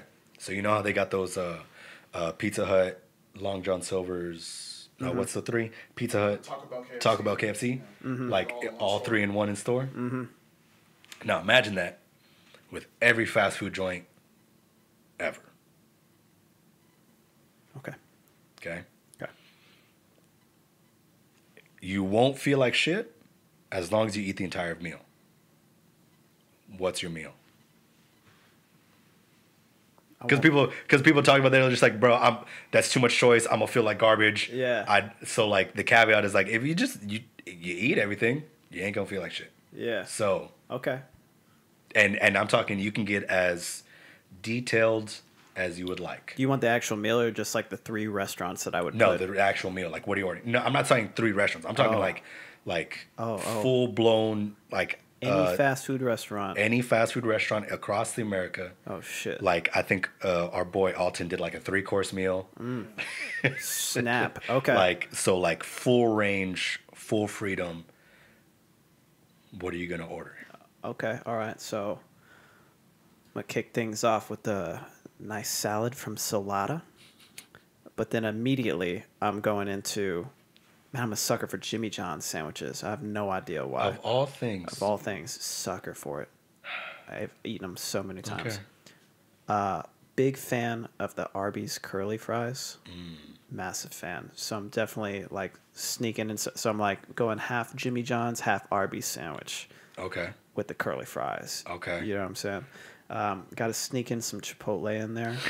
Gots to. For some reason, big Chipotle guy too. I've never gotten the Chipotle thing. Sidebar. I just never. It's you know, it's just been available, I think. Yeah. And you know, I grew up in the suburbs a little bit, so it's like, you know, it's part of your DNA. It's all we had. Small town Missouri, you know what I'm saying? And then man, I'm trying to think of dessert wise. Like for some reason I'm blanking on like fast food like dessert type stuff, but somebody had like who has it that Sonic French toast sticks for dessert. Something about it, man. Sonic French toast sticks. That's a new one. That's my jam. What's yours, dude? I'm curious now. And has it changed? It changes, I think, like every time that I do this. Let's see. I'm gonna go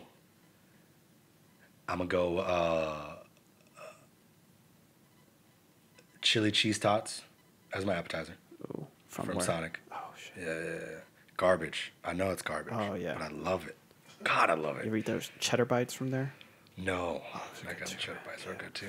Yeah. Okay. No, keep going. Sorry. Okay. So that's my little appetizer. I'm gonna get.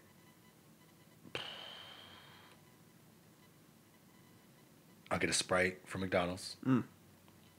Let me get the fries from Five Guys. Not the regular fries, the voodoo fries. Is that what do they call them? Whatever they call them. Whatever they're they call them. they're next layer They're, fries. they're not the regular fries, with their extra seasoning. I didn't think about Five Guys, so now you got me questioning. You got, like I said, full reign. Yeah. Full reign. I'm gonna get Texas toast from Whataburger. Oh shit. And then let me get the Baconator inside of that. Then I will also go a side of a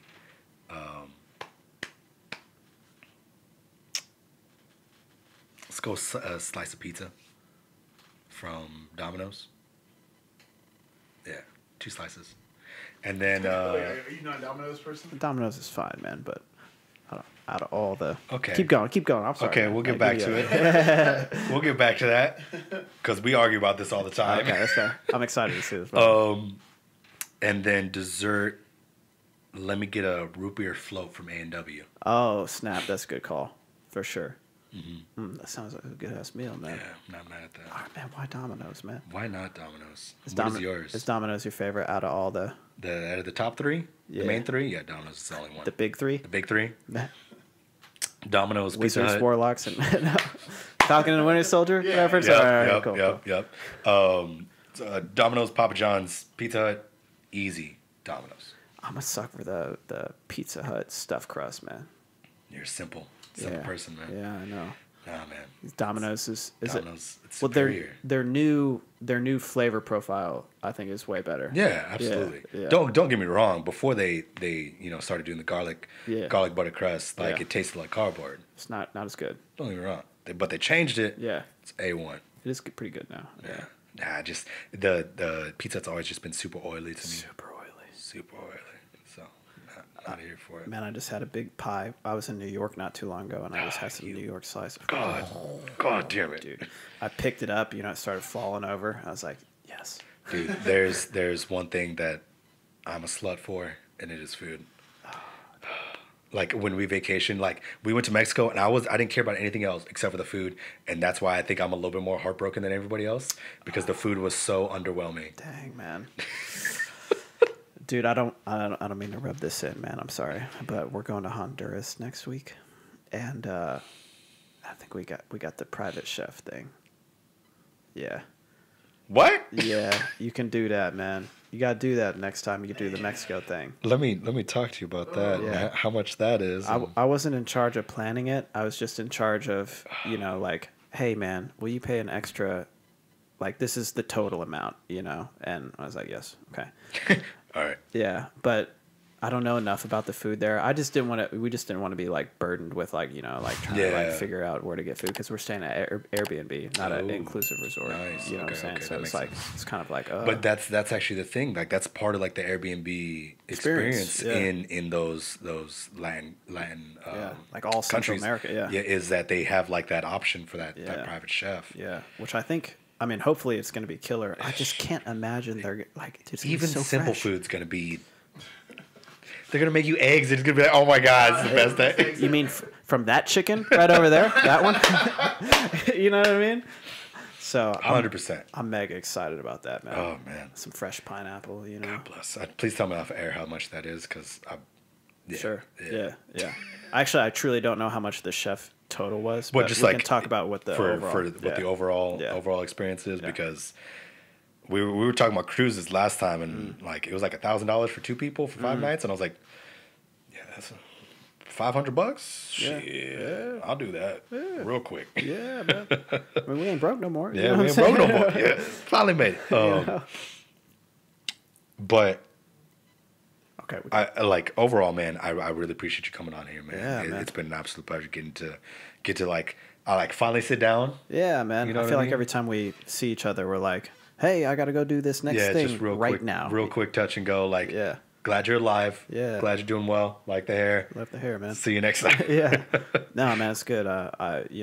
Not to be weird, but, like I see your stuff on Instagram. It's like, yeah, man, it'd be good to catch up with this dude. Yeah, man, I like, appreciate that a whole lot, man. Yeah. And I didn't realize how close you are, man. So, I mean, in the near future, like I said, I love cooking. Yeah. I love hosting. So once I'm in that house, I'm gonna do a big housewarming party, man. So I'm just gonna give like an open invite to like if you want to make the drive, you're more than welcome. Dude. If you need to crash, I'm gonna have mad space For sure. So I call the studio. No, I'm just kidding. What's your drink of choice here, man? You a tequila guy? No, so the other guy, our camera guy, he's an electrician. Oh, okay. Which in hindsight he probably could have been here since it's raining, but whatever. Neither here nor there. Yeah. Neither here nor there.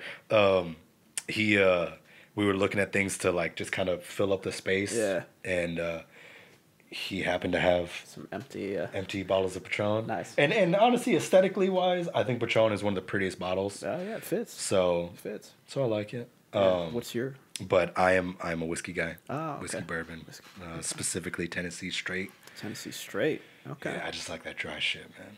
What about you?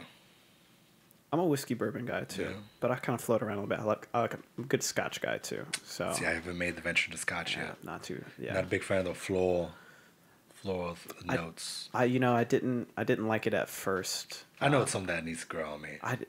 It was just one day. I think maybe I was just having bad Scotch or something like that. My buddy introduced me some good stuff, and I was like, all right, man. No, I feel that.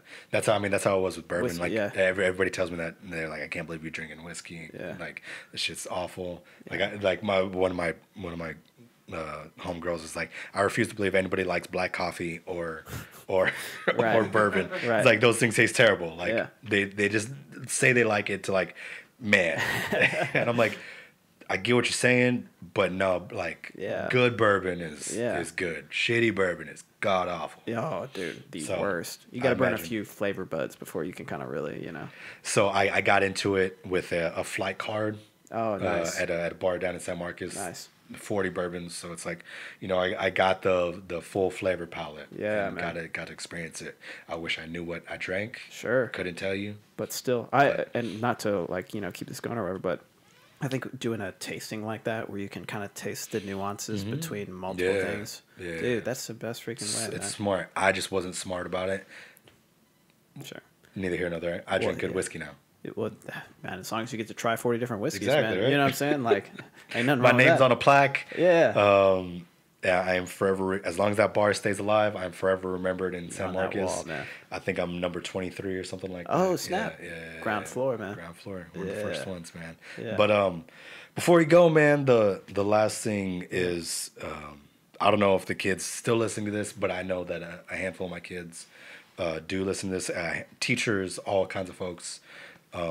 So any life advice, any final words of wisdom, nuggets of knowledge, thoughts for the kids, anything like that?